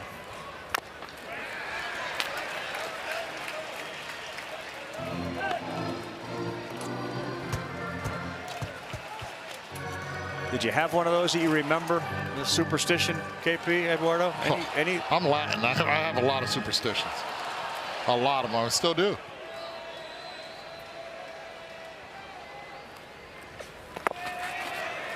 All right, so give us the weirdest one. Different routes to the ballpark. Take the same route to the ballpark on the way in. When I was in college, it was on Sundays. You have to eat Subway the entire time. That was a must. Same order or just Subway? Same order. Same order, same route. What number? What's that? What number? Oh, I didn't do numbers. I just knew I wanted the spicy Italian. So at least you knew if you had a bad game, you ate well. You got what you needed inside the gut. Well, oh yeah. That's same urinal. Critical. Always important. Always important. Yes. Really? Oh yes. Everybody knows that. Yeah. Oh really? Yeah. I hadn't heard that one. Same urinal. Yeah. Boy, was there a line for that one too. Team's going well and everybody's going into stall 3. This ball is touched to right center. It hangs up there and is finally run down by Thomas Jr.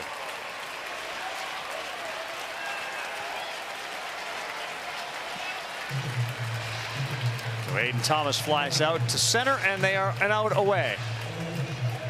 We'll start at 2 Eastern time tomorrow. Louisville and Coastal Carolina. The Chanticleers trying to get into the final with a win, go 3-0 and stay unbeaten in their 2 trips to Omaha.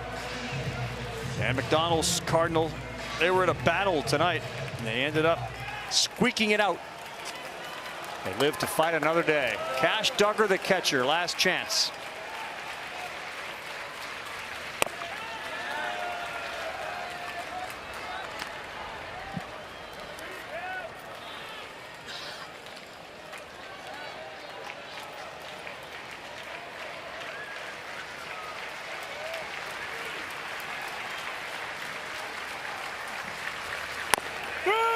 Good pitch.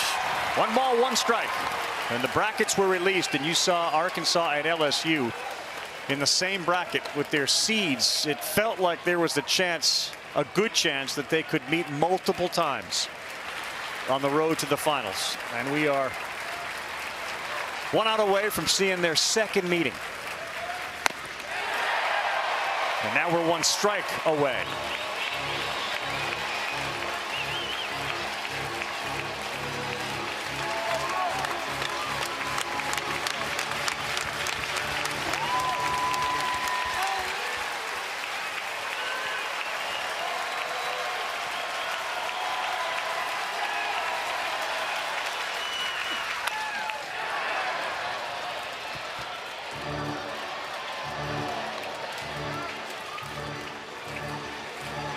Our 3 hours and 15 minutes into this game. Started at 6:30 local time.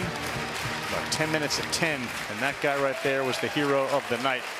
Zach Root got his redemption. And will play a big role if they make it to the College World Series finals. The 1-2 from McIntyre. Into the ground, and another run is going to score for the Bruins. And this game will look a lot closer on the scoreboard than it really was. 3 runs have come in here in the 9th for UCLA. Oh, it's been sloppy this top half for Arkansas. But with a 7-run lead coming into this inning, should be okay. Hogs have 3 on the right side of the infield on a 2-2. And the count goes 3-2. KP, it's like firing a good round of golf and you make a triple on the 18th. Like this is the last taste. Hey man, sing in, they're not done yet. I mean, Duggar and Call get on, you turn this order over, and Hogs aren't in the pen quite yet. All right, string cheese and feet off the ground. No, that's a walk from McIntyre, and it continues. And they're buying it right now. They are buying it.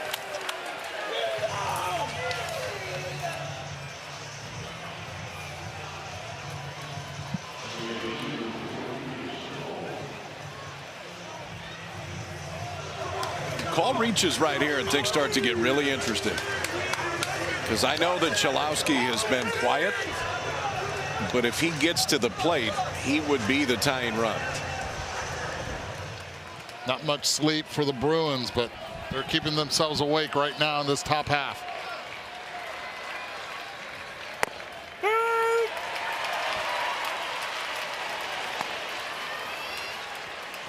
Phoenix Call behind 0-1.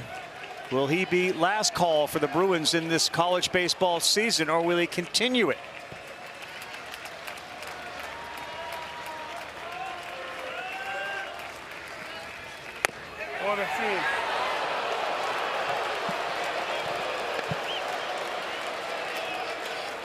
I didn't miss him by much. Not relative to the strike zone that's been called all night. It's 1 ball, 1 strike.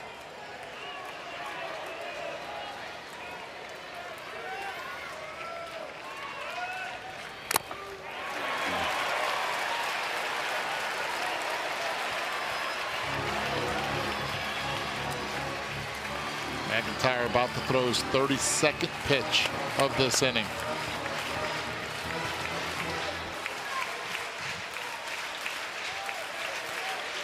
Iredale and Aloy slap their gloves, ready in case one is hit to them on the left side.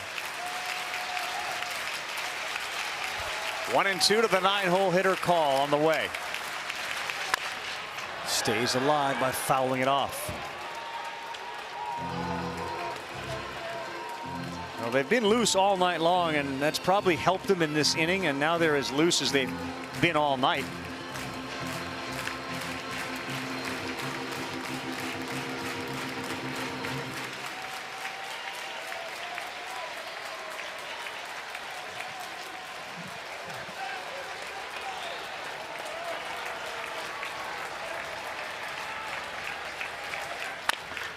This one to center field. And that will stay up long enough for Thomas Jr. to make the play. And that will end it for the Bruins and their season. And we are set for an Arkansas LSU showdown tomorrow night. 0-4 against LSU in the World Series all time. Can they change that? 2 Eastern, 7 Eastern time in what should be a very special day. It was a long day. It was a great day. Thanks to our entire crew for working their tails off. For KP, Eduardo Perez, Chris Budden, on Scotty Johnson Day, I'm Carl Ravitch saying so long. We'll send you to SportsCenter.